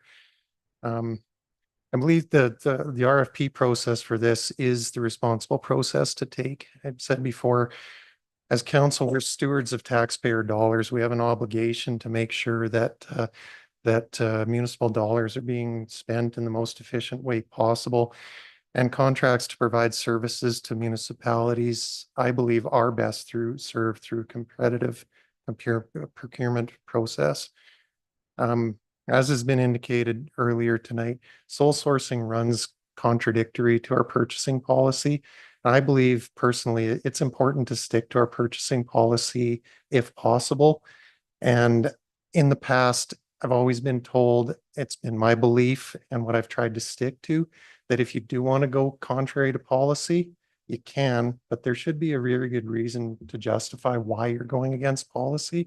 And I think at this point where we're at with the golf course and the lack of pressure, time pressure, operational pressure, going to an RFP is the responsible decision. And that's why I'm supporting the motion. Thank you. Thank you, Councillor Stashik. Councillor Hawes. Thank you, Mr. Mayor. And just to clarify, this is the only part of what council will be deciding on. Once it goes to RFP and then it's up to administration to then proceed with that, correct? CEO Panasic. Through the mayor to members of council, yes, the procurement process is managed by administration. So that would be the last. If there is any decisions that need to be made as a part of the procurement process, that would have to come to council, and that could be, possibly taking another look at the model, making sure that we're comfortable with what we're putting out. And, there's the possibility of some different elements coming to council and talking about this again. But generally, I would say your statement is correct that for the procurement policy, that is managed purely by administration. Thank you. Thank you, Councillor Hawes. Councillor Magoon. Thank you, Mr. Mayor. Administration, I have the following question, and I'm comfortable saying it because I'd made the previous defeated motion. So I just want to be clear about where I'm coming from with this. Through the RFP process, if the society in this case was not a successful proponent, understanding that there are liabilities that exist, if the society ceased to exist, do we understand what the implications financially on the town of Hinton would be surrounding those liabilities? Have we explored that at all? CEO Panasic. Through the mayor to members of council, yes, we have. We've outlined an offboarding process. What happens with the existing loans? Or the existing debts? What happens and who owns what when we if they were not to be the successful proponent, what would happen after that? So we do have a clear understanding. We are the owners of all of the assets on the golf course, and we would continue to be. The existing loan, we do expect that would be paid in full. Then when it comes to the golf cart lease, we would have to assume that lease, and we would look to pass that on to the whoever that new whoever that new operator might be. Clarification, Mr. Mayor. Go ahead. Do we have an idea of what the total amount of those liabilities are currently? Through the mayor, I believe we're still in discussion with the Hinton Golfing Society regarding about $16,000 for the one loan. The golf cart lease, I would have to follow up and get council that answer on how much is remaining there. Perfect. Thank you, Mr. Mayor. Thank you, Councillor Magoon. Councillor Taylor. Thanks. I support this motion. I think this agreement lends itself to a competitive approach, or this running the course lends itself to a competitive approach due to the significant revenues and expenses that are involved, also due to the historical performance of the asset. Other nonprofits don't have the same management and financial opportunities as this one does, with the hundreds and hundreds of thousands of dollars of revenues and expenses. I think a competitive process for significant assets are expected, and a fair way, and are the best practice, and a fair way to ensure the community maintains and receives maximum value for this. Please remember that since 2019 and 20, the golf course is a town of Hinton owned asset. Also, the majority of golf courses in Canada are run on a for-profit basis, or at least a positive profit basis. And we are expected by taxpayers to do our best for this asset. And we want the most efficient, cooperative, state-of-the-art, economically run course that we can possibly get. We just want this asset to stand on its own 2 feet. And nothing in this motion stops the Golf Society. In fact, I hope they put a bid in for this going forward. Thank you. Thank you, Councillor Taylor. Councillor Stashik. Thank you, Mr. Mayor. Just a follow-up question to administration regarding Councillor Magoon's question on financial liability for obligations that the Hinton Golfing Society has. Regardless of who the future proponent of the contract is, if this motion passes, in the event that the Hinton Golfing Society was to default on those obligations for some reason unrelated to this, it's my understanding that the town of Hinton would become responsible and liable for those financial obligations, even under the existing arrangements, because they're co-signers or owners for all of those debts. Is that correct? CEO Panasic. That is correct. Yeah, thank you. Thank you, Councillor Stashik. Council, the motion on the floor is that council directs administration to proceed with a request for proposals for the operations and management of the Hinton Golf Course for a 3-year term.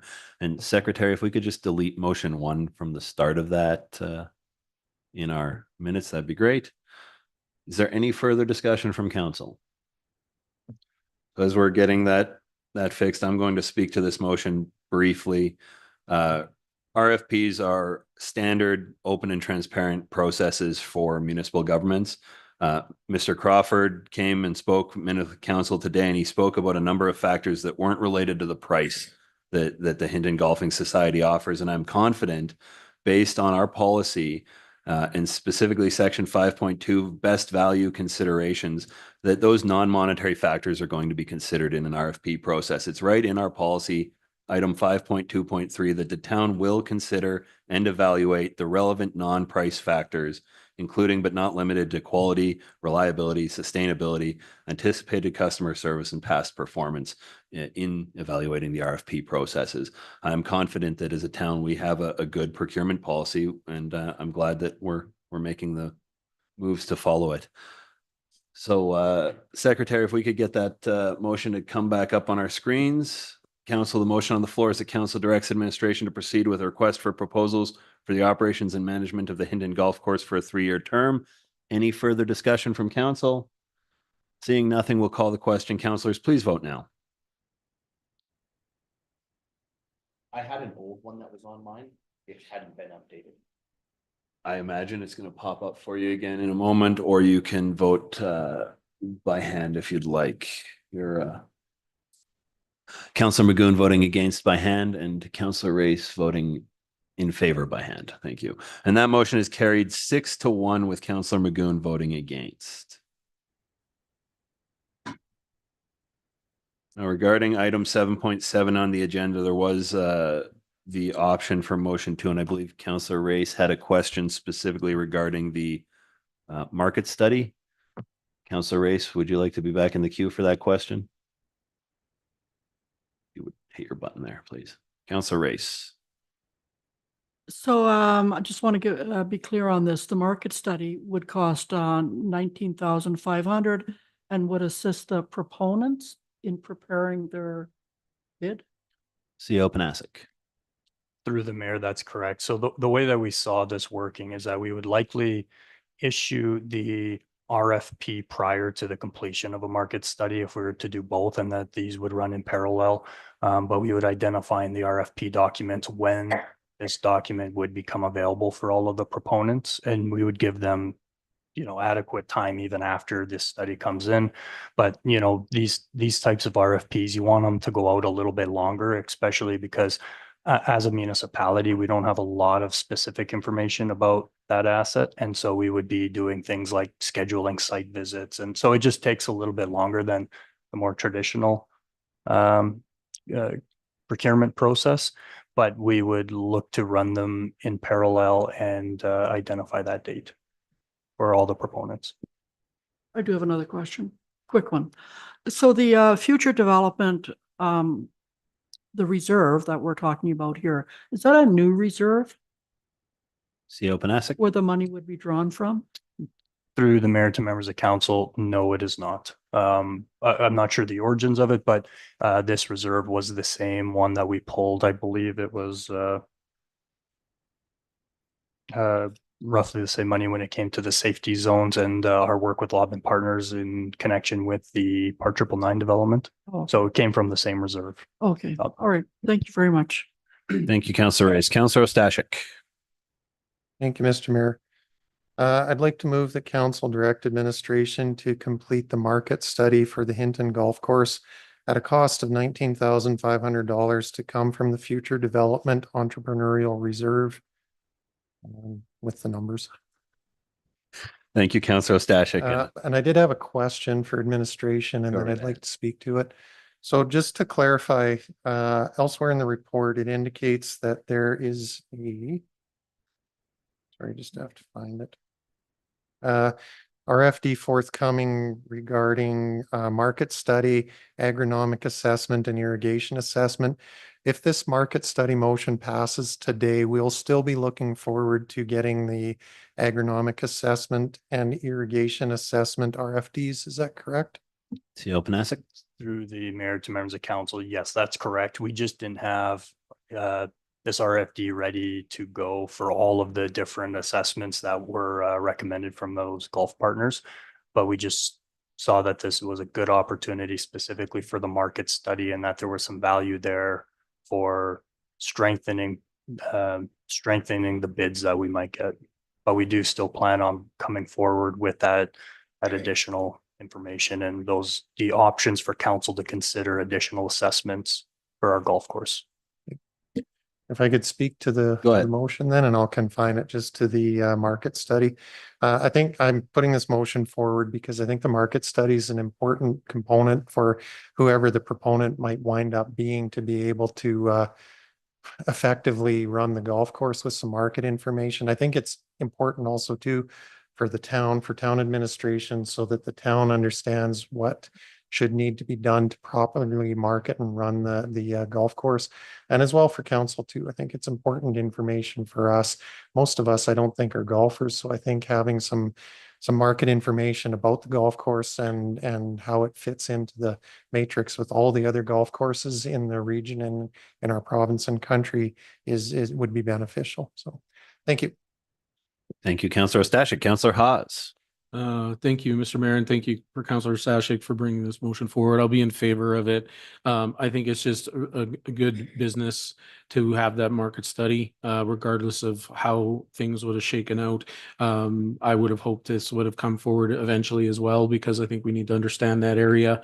And this is a way also, it was recommended by Lobbin Laws or Lobbin Partners to consider this, and then also by administration as well. So I'm Mr. Russo. So I'm in favor of this. More information we can get in that area and to how to for the future of that area, the better. So thank you.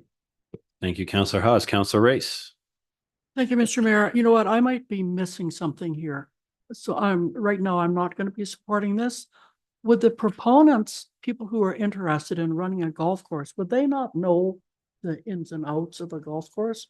Do we have to spend 19,000 to get them that information, or should they not know already? So I'm open to hearing what you have to say.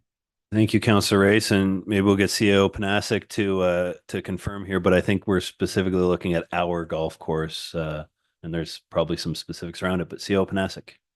Yeah, through the mayor to members of council, the rationale really is about, we do have a very specific and unique market here. You're looking elsewhere in Alberta where, there's competition is likely to play a much bigger factor in your golf course operations than it does here, where Hinton has very little competition in the general vicinity. I think we just have a very unique situation. I think we have a beautiful course, and it is about pricing things effectively. It's also about ensuring that we're leveraging the assets we have to the maximum benefit. And, and regardless of who the partner is, I think it would be beneficial for them.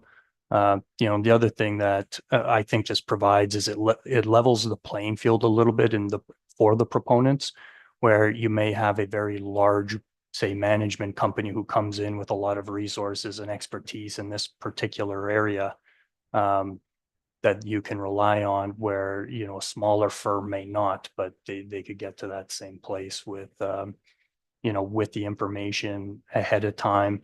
They can compare it to their own marketing plans, and all of those plans and how they use that information, they can certainly incorporate it into a lot of the different elements that the RFP will have.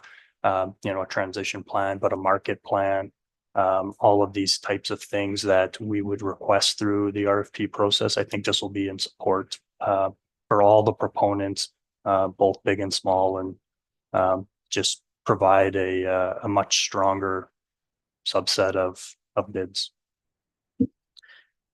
Councillor Race. I have to say, if we have such a wonderful gem here, and we do have a wonderful gem as a golf course, I think these people who are interested in running it, they're going to be coming here and taking a real good look and asking a lot of questions. And we don't need to spend $19,000 for them to do that. So right now I'm still a no. Thank you, Councillor Race. Councillor Chambers. I'll be speaking in favor of this motion. I think quite simply, to Councillor Race's point, people can do their own market research. I understand that, but it's also valuable for us to understand our asset, what that looks like. And I do think there's quite a bit of further work even that we need to do to really understand what this looks like, what the potentials are, et cetera. So I'm definitely in favor of it. I think it's definitely should have been coming to us based on the recommendations from the previous report. And I think it is an important next step for us understanding more about the asset that we own. Thank you, Councillor Chambers. So council, the motion on the floor is the council directs administration to complete the market study for the Hinton Golf Course at a cost of $19,500 to come from the Future Development Entrepreneurial Reserve 1 TAC 2 TAC 249 TAC 01 TAC 02 TAC 01. Any further discussion? Seeing nothing, we'll call the question. Councillors, please vote now. That motion is carried 5-2 with Councillors Magoon and Race voting against. Council, is there anything further for item 7.7 on the agenda today? Seeing nothing, we'll move to item 7.8, Pathway to the Park Motion of Support, CAO Panasic. Thank you, Mayor. This one will go to Mr. McLaughlin. Thank you, Council. I have been in discussions with the West Yellowhead Trail Society, and they have asked me to bring this to you tonight. They are trying to continue to build momentum towards building their 26-kilometer paved recreation trail. And they've had to look at a new route to get out of the town of Hinton, as they weren't able to go across the gravel pit and the Crown lands. And so we've been in discussions with them, and they have presented this new route, and they just want council's opinion on the new route.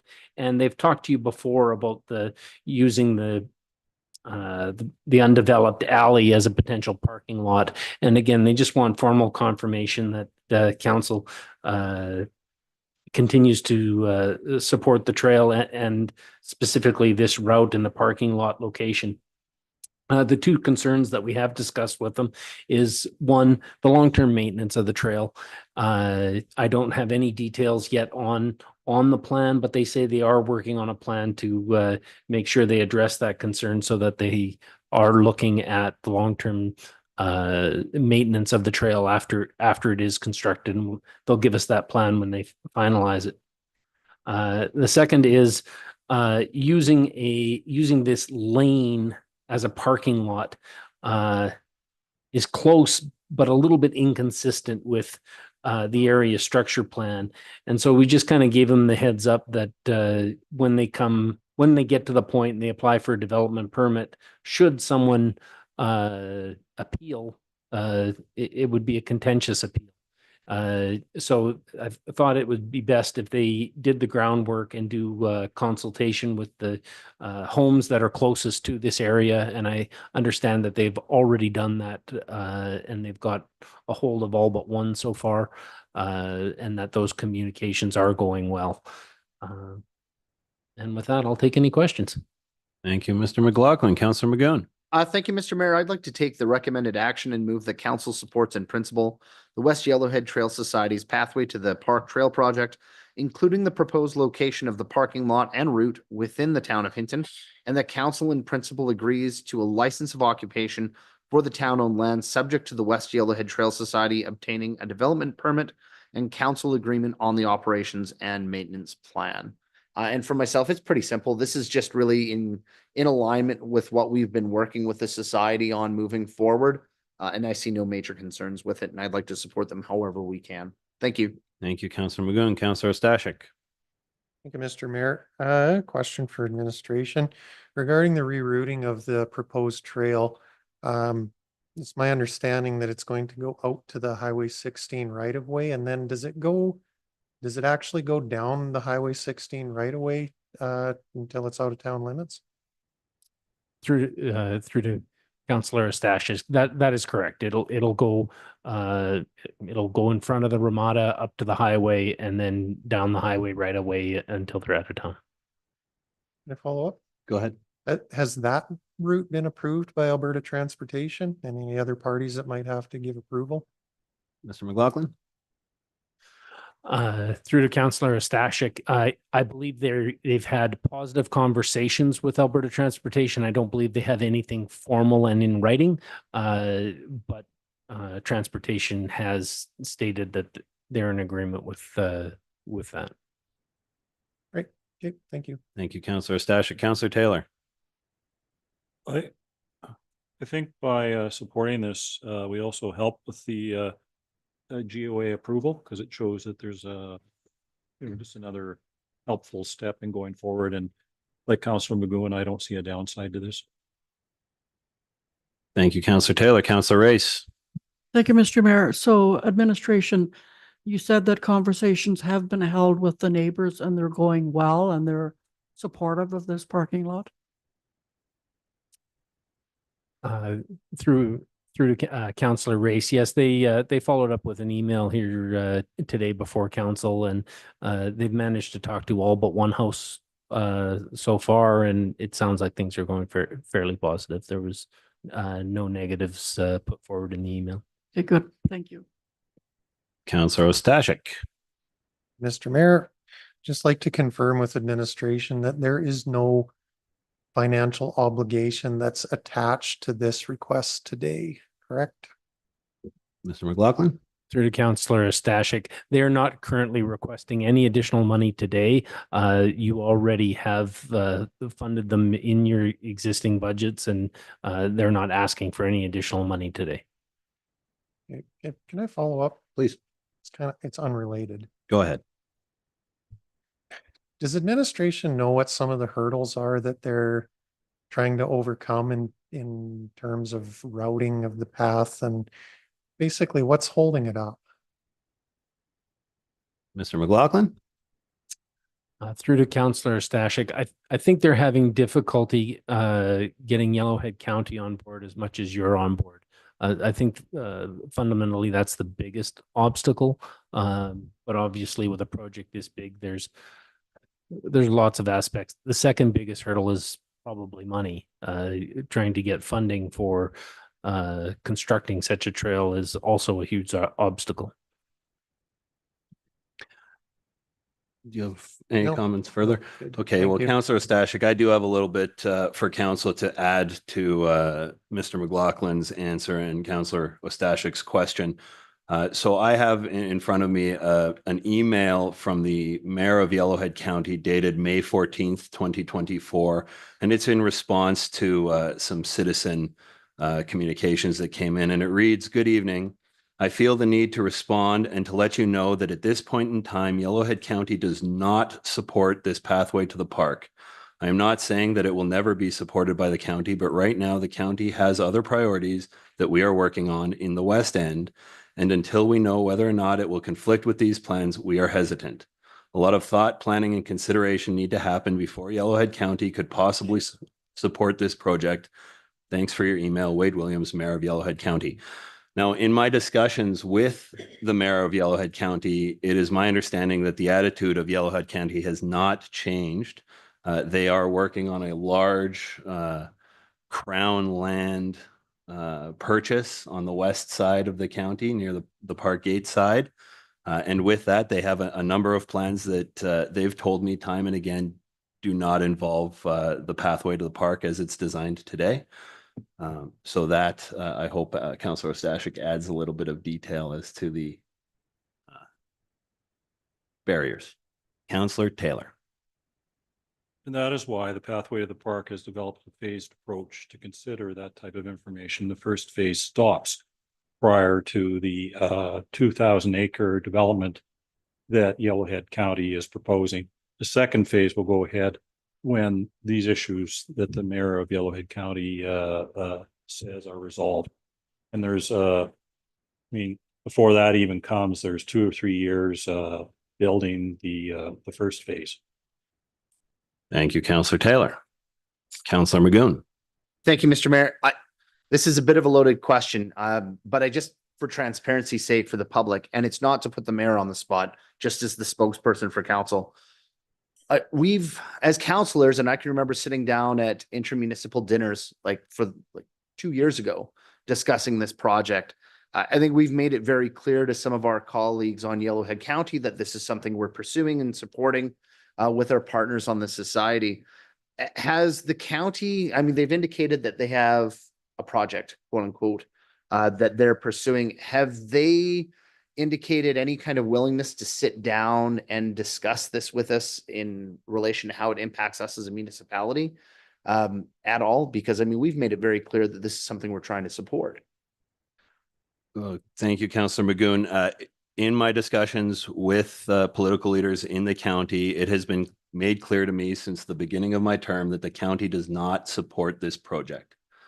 They're not interested in issuing development permits. They're not interested in issuing funding. They're not interested in supporting this project. That's the only thing that I've been told in my entire time as an elected official here in Hinton. Yeah, just, and again, certainly it's not a reflection on you, Mr. Mayor. I find it very disappointing that the county's not willing to sit down and have a discussion with us on it. Thank you, Councillor Magoon. Councillor Ostashik. Thank you, Mr. Mayor. So just speaking to the motion, I am going to support. Oh, is that pressing? Okay. Speaking just to the motion, then I am going to support the motion as it's been presented to council today because there's no additional financial or commitment attached to it. That said, though, moving forward with the reluctance of Yellowhead County to get on board with this, which I wish they would, because I think this would be a great thing for the region.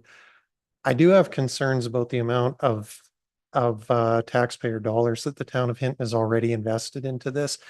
That we've put in quite a bit of good faith money to help Pathway to the Park to do their legwork, do their research, get their permits in place, and to have it run up against a wall like Yellowhead County, I'm not sure that I would be able to, in good conscience, continue to support it if Yellowhead County doesn't at least show some indication that they're considering getting on board. If they don't get on board, it can't go ahead. And I don't think it's responsible to keep putting taxpayer dollars to use to try and move something forward that's very likely not going to get anywhere. That's a discussion for budget time though, so I'll leave it at that for today. Thank you. Thank you, Councillor Ostashik.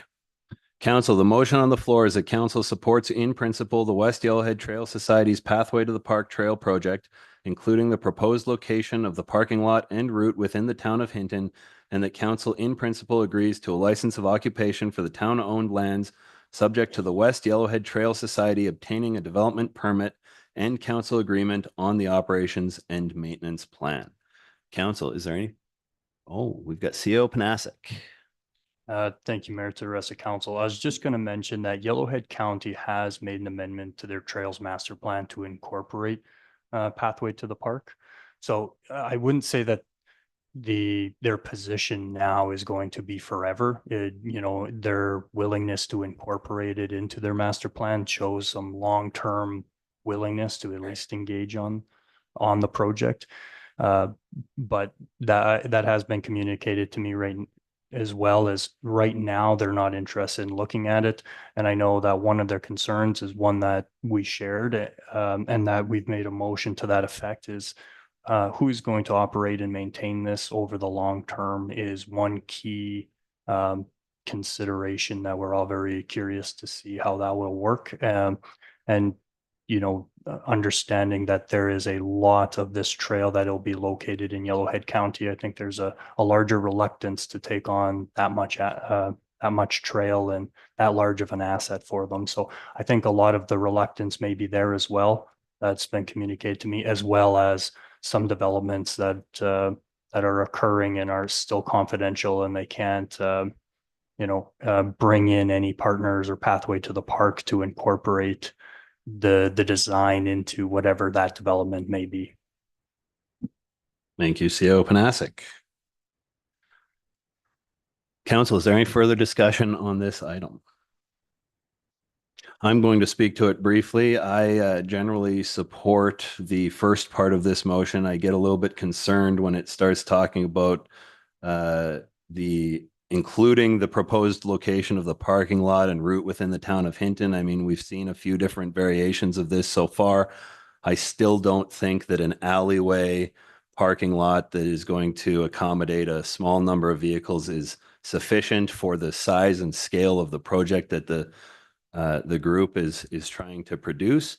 But I also don't see a lot of reason to support this particular route to Yellowhead County until routes are further firmed up in the county. Again, Pathway to the Park is going to be a path primarily in the county. There's almost no Town of Hinton component to it. And until they've got those details sorted out, I don't really want to vote in favor of supporting the locations and route just yet myself. So I will be voting against, but council, any further discussion? I got a little rambly there. The motion on the floor is that council supports in principle the West Yellowhead Trail Society's Pathway to the Park Trail project, including the proposed location of the parking lot and route within the Town of Hinton, and that council in principle agrees to a license of occupation for the town-owned land subject to the West Yellowhead Trail Society obtaining a development permit and council agreement on the operations and maintenance plan. Councillor Taylor. I think if there's one thing that the Jasper fire situation has shown me, and I think others, is, and that is if you become over reliant on the Jasper National Park for your tourism, our businesses and whatnot are going to be affected. And if we want to partially ameliorate that, we have to develop tourism facilities that people want to come to near Hinton. And I think this is one of those things. Thanks. Thank you, Councillor Taylor. Council, anything further? Seeing nothing, we'll call the question. Councillors, please vote now.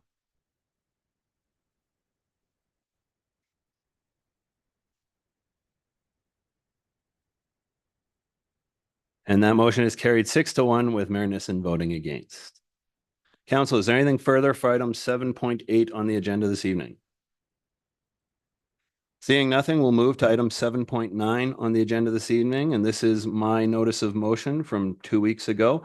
So I will hand the chair over to Deputy Mayor Taylor. Please take the chair for this next phase, as this is my motion. Thank you. You have the chair, Deputy Mayor Taylor.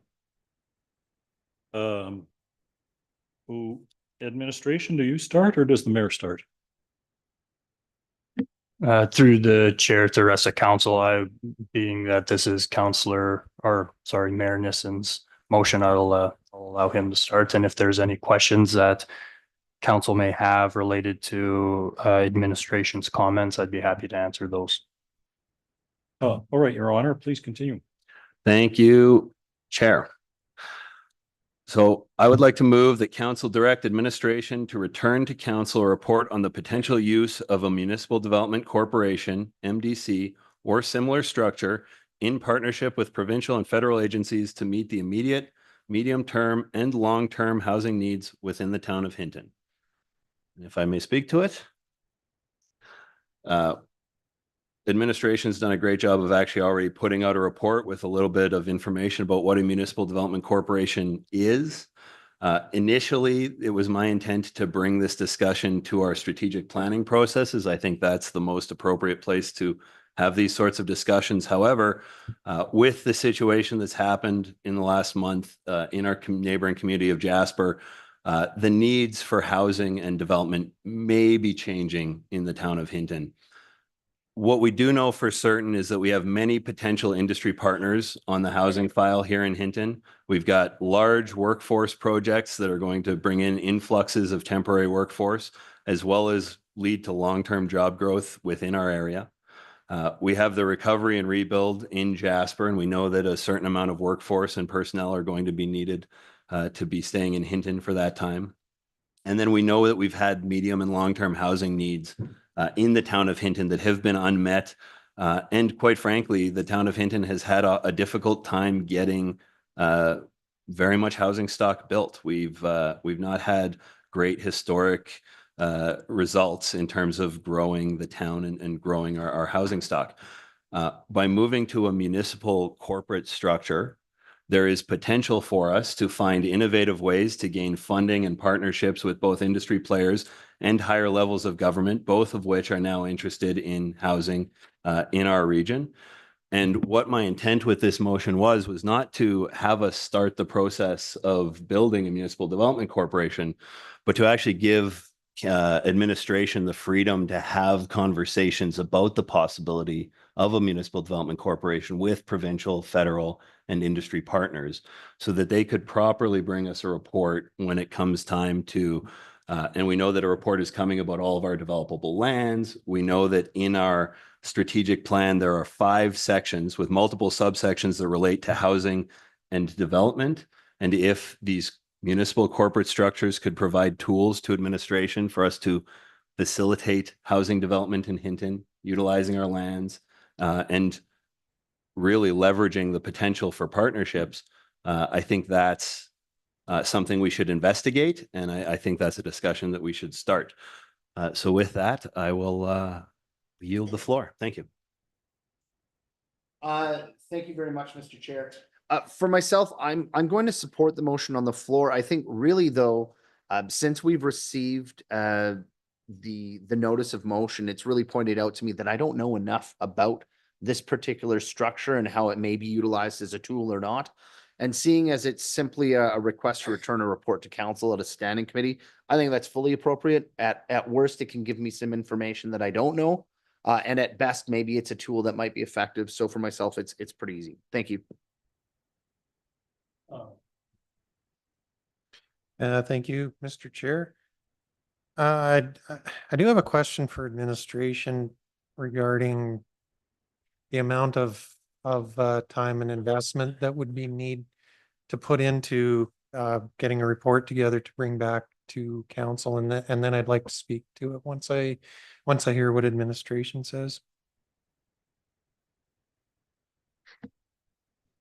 Through the mayor to members of council, it's difficult to say exactly how much time would be required for this, but should council want to go ahead with this, I'd be open to some more direction on the particulars of what we would like for that.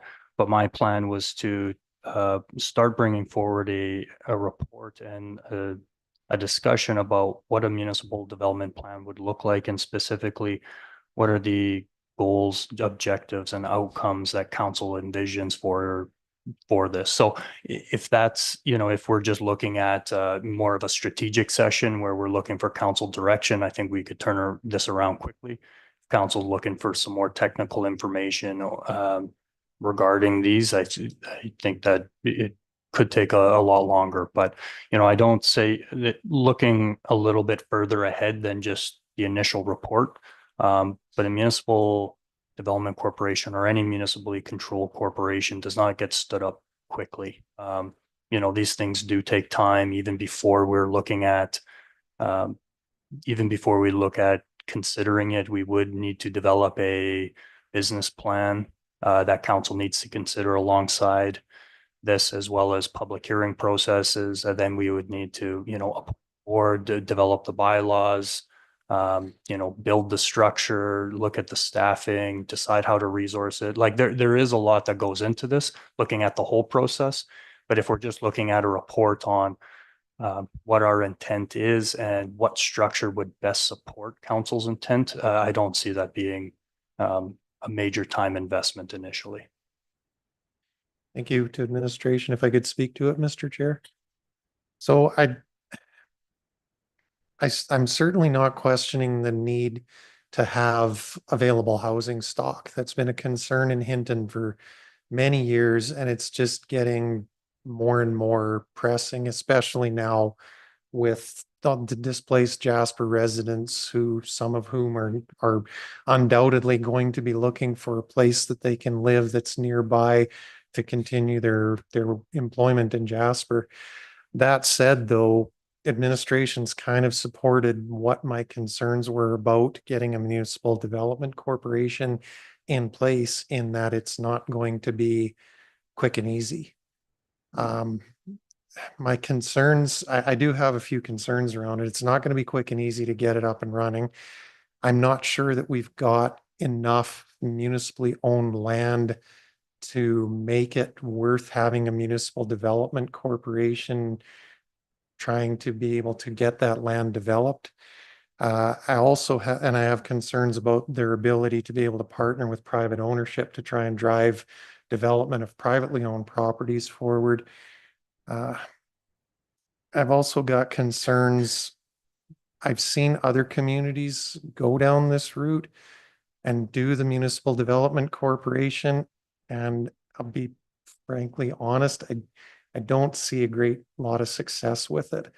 I actually feel that we could probably have faster, better success in driving developers to getting some housing stock on the market by creating some incentivization, maybe providing land for them if they don't currently have land, by making sure there aren't roadblocks in the way, but we do have guardrails set up to make sure that the developments are sustainable and reasonable. I think that's the way to efficiently get more housing stock brought to the market. Like I said, I'm not in opposition to seeing this move forward, but I don't think it's a quick, easy solution. I think if we're looking for quick, easy, there might be some other ways to go about it. Thanks.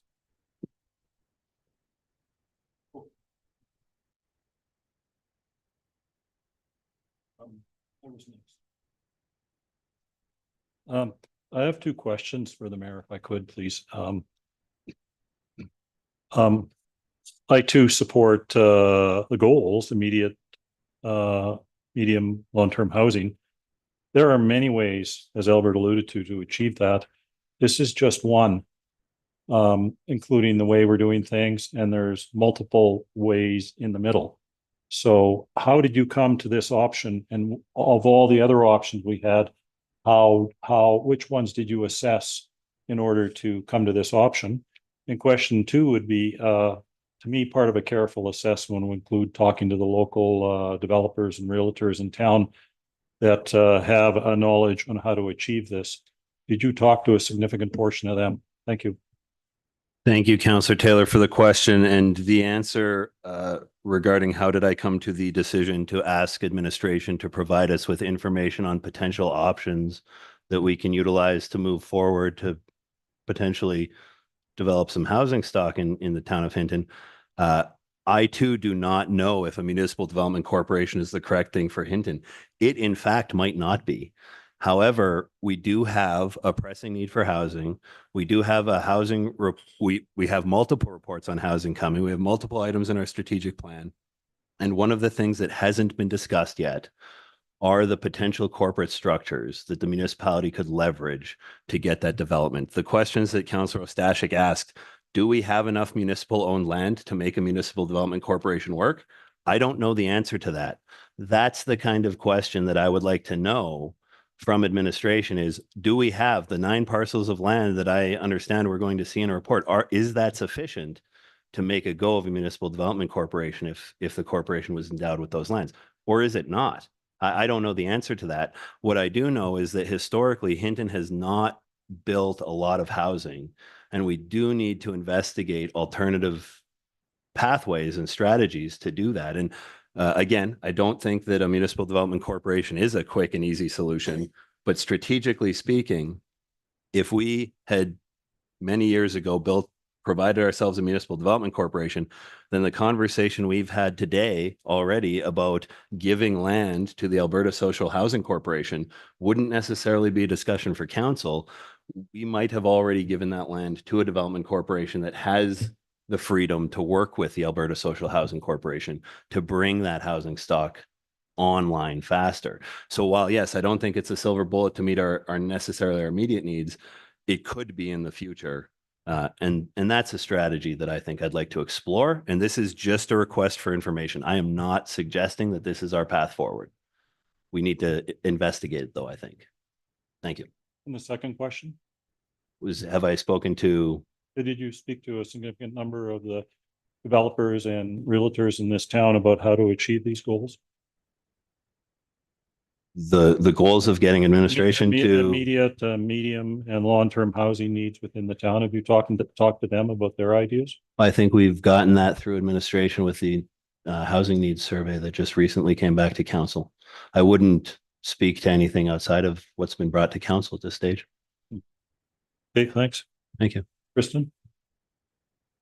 So I'll speak in favor of this. I think that it's a very intelligent next step. And in my opinion and experience, it can be a very positive thing for a community to have this type of structure moving things ahead.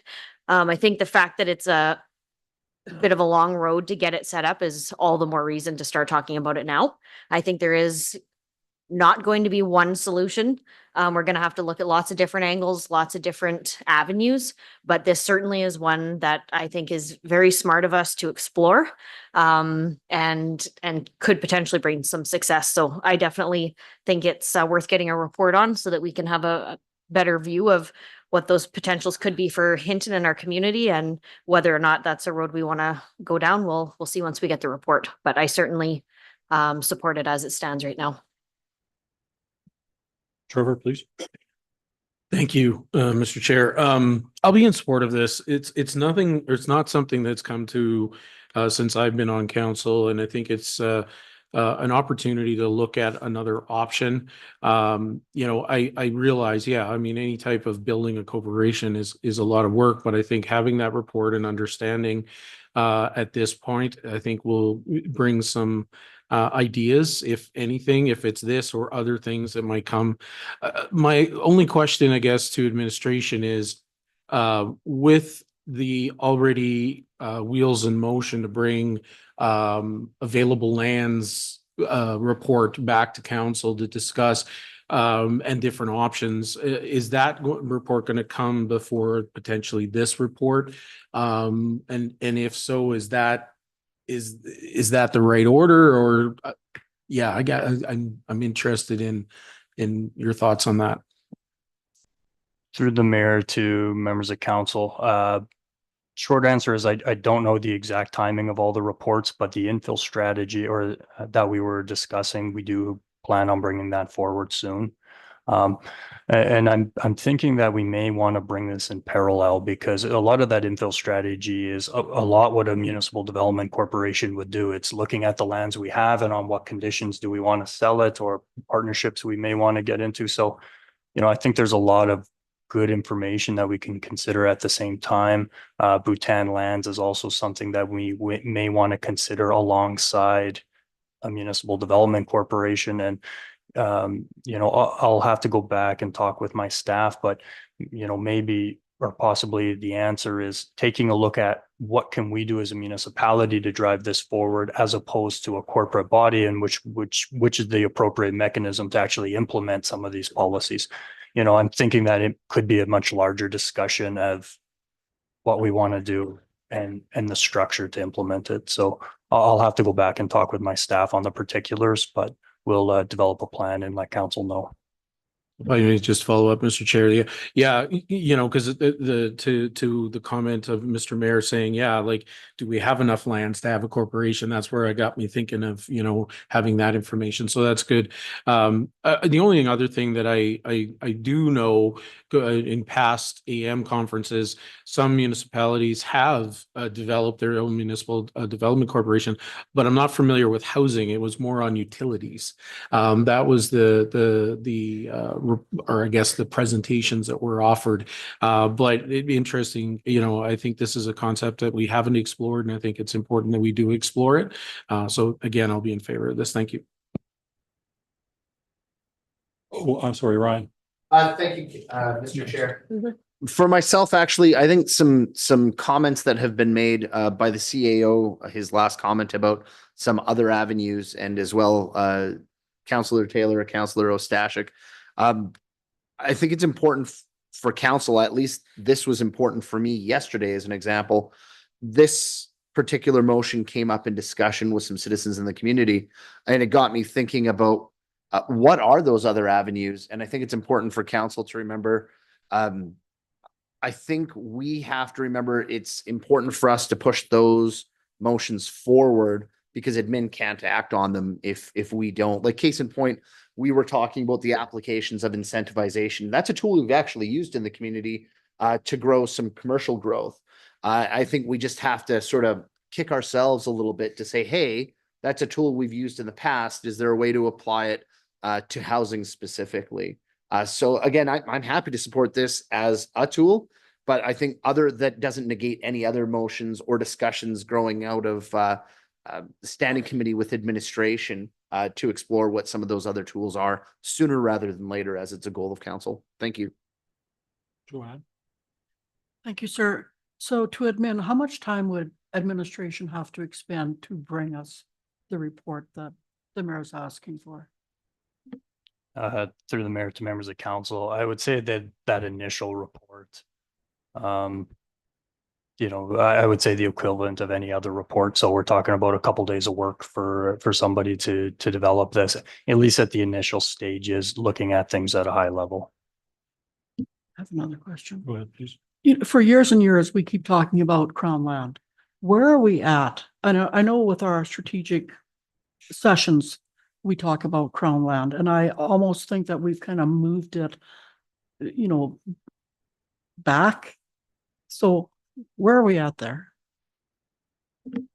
Through the mayor to members of council, right now, we are still developing what those options are going to look like. We did speak with council in a strategic session about how we can utilize Crown lands and how we can look at opening that up for possible development, obviously without having to purchase and bank it. So we are still looking at what those possible options might be, and we do intend on bringing that forward to council at some point in time, hopefully by the end of the year. Please. Go Okay, ahead. so here's my concern. If we don't do something, and I think I definitely will support this, but if we don't do something, next year, we're going to be having the same talk about how come we have no homes for anybody to live in. So I think it's great that you brought this forward. To get out there and talk to developers, contractors, that's a need we also have to do. So I'll definitely support this. Myself, I don't support it. To me, we're jumping to too specific solution without assessing the options. And when I asked for a rationale on what that was, I didn't get a very convincing rationale for me, nor did I get a direct answer on whether local developers or builders had been consulted. And too often we leave them out of the picture.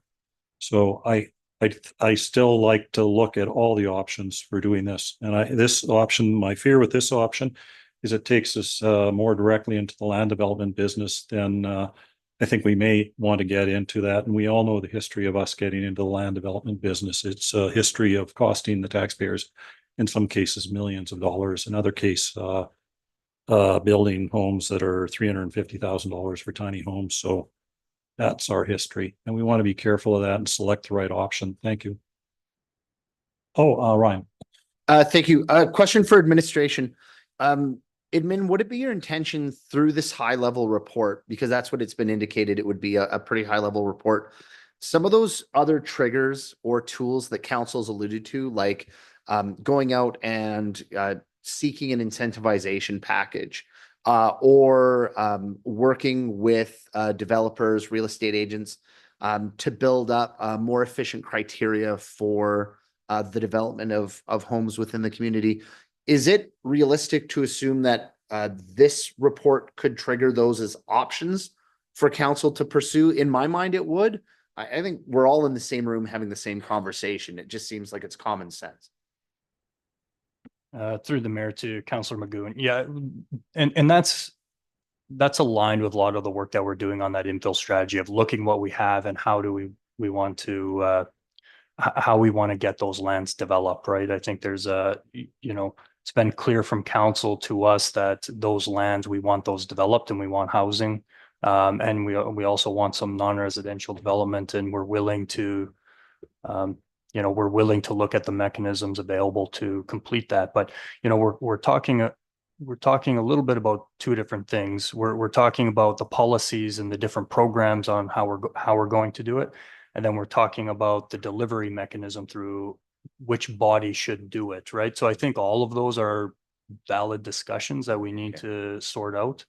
And I think that we could bring those at once and try to help paint a picture for council. But I think a lot of it is going to depend on what council's intent is, whether this is the correct delivery mechanism for us, and if it isn't, then what model or what do we want to do in order to best achieve council's intent. So I think if we bring it forward more comprehensively, it'll help facilitate that discussion.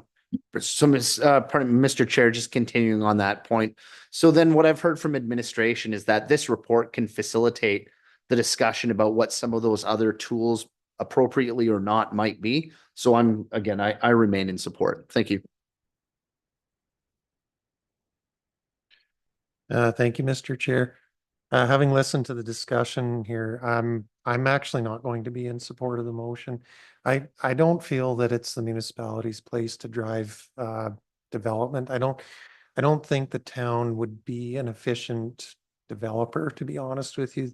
Municipalities have a responsibility to make sure that they're cautious and careful. It's not their money, it's taxpayer money. I believe private industry, private developers are more nimble, they're less risk adverse. I think that if the municipality's goal is to try and drive residential development, like I said earlier, remove the roadblocks, put up guardrails, and incentivize, I think that would get us to the goal that we're trying to achieve a lot quicker than getting set up with a municipal development corporation.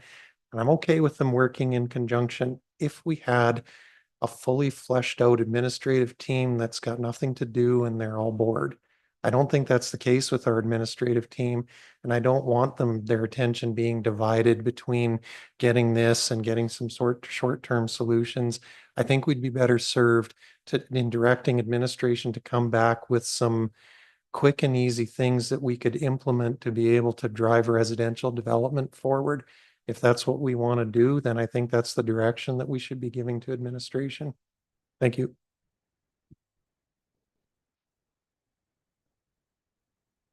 Thank you, through the chair. I think these conversations to me really highlight why we need to get a report on what a municipal development corporation can do. What are the advantages? What are the disadvantages?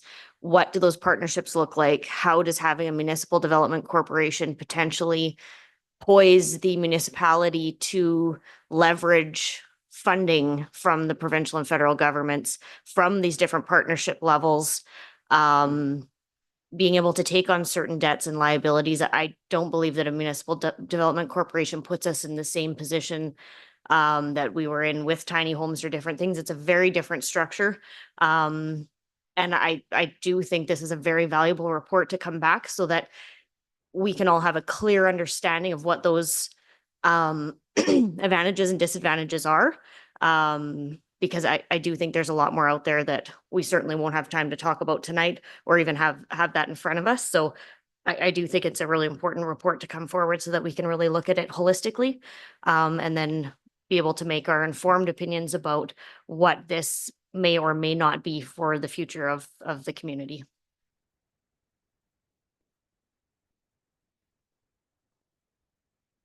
Let's move to the question. That council direct administration to return to council a report on the potential use of municipal development corporation for similar structure in partnership with provincial and federal agencies to meet the immediate, medium-term, and long-term housing needs within the town of Hinton. Please vote for or against.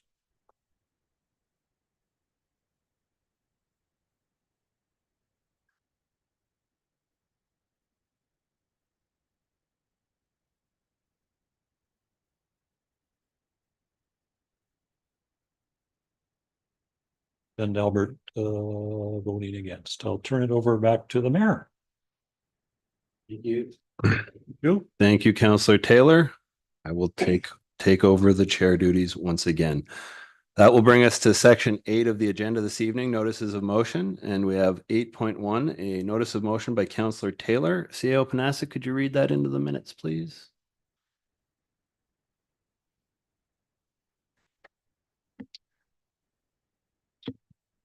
Through the mayor, yes, we have a motion from Councillor Taylor that council directs administration to work on conditions and bring back a report to a regular council meeting regarding closed session land discussion of May 28th, 2024. That would be a renewal of motion.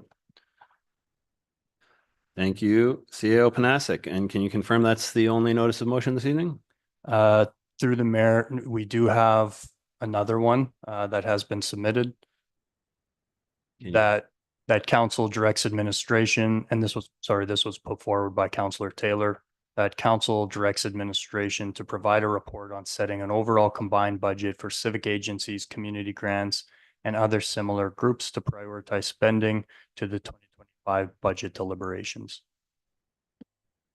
Thank you, CEO Panasic. And can you confirm that those two are the only notices of motion today? That's correct. Those are the only two. Thank you, CEO Panasic.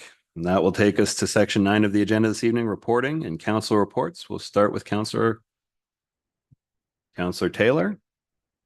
Point of order.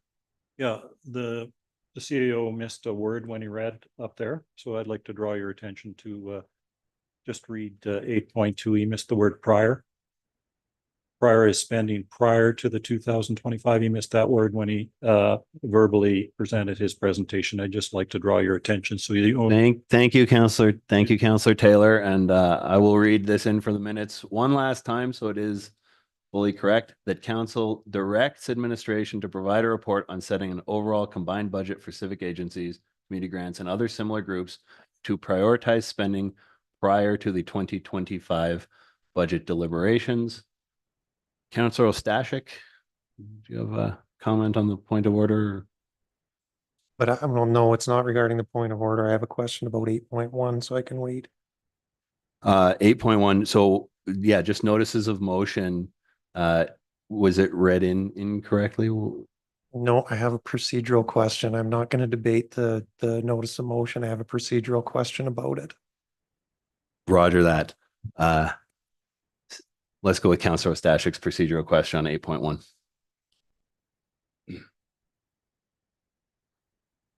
So I do not remember what this was, but I'm assuming this was a closed session discussion. How do we get the information back to decide on whether we want to support this motion when it comes forward? CEO Panasic. Through the mayor to members of council, yes, this was a motion that was put forward and defeated. So this is a renewal of that motion. So we would go through the same process that we went to put it forward originally, which would be a closed session discussion, with this being the notice of motion for council to consider coming out. Thank you for the clarification. Thank you, Mr. Mayor. Thank you, Councillor Ostashik. Thank you, CEO Panasic. Is there anything further on the notices of motion then? Seeing nothing, we'll move to reporting. And we'll start with council reports, and we'll start with Councillor Ostashik. Thank you. I have nothing to report. Thank you, Councillor Ostashik. Councillor Magoon. Thank you, Mr. Mayor. Nothing to report. Thank you, Councillor Magoon. Councillor Hawes. And nothing to report. Thank you, Councillor Hawes. Councillor Chambers. 2 meetings last week with Community Futures, with the IRC committee, and then with the Board of Community Futures in relation to some short-term grant opportunities for some of the Jasper businesses and getting some of that sorted out. So that was my 2 meetings last week. Thank you, Councillor Chambers. Councillor Race. Thank you, Mr. Mayor. I do have a manager's report from Margaret from the museum, and I will forward that to all of council. Thank you, sir. Thank you, Councillor Race. Councillor Taylor. Your report. Thank you. Thank you, Councillor Taylor. And I also have nothing to report this week. Chief Administrative Officer Panasic. Nothing to report. Thank you, CEO Panasic. Councillor Hawes. I will move to adjourn. Thank you, Council. The motion on the floor is a move to adjourn. Councillors, please vote now. And that motion is carried unanimously. We are adjourned at 6:49 p.m. Thank you for tuning in.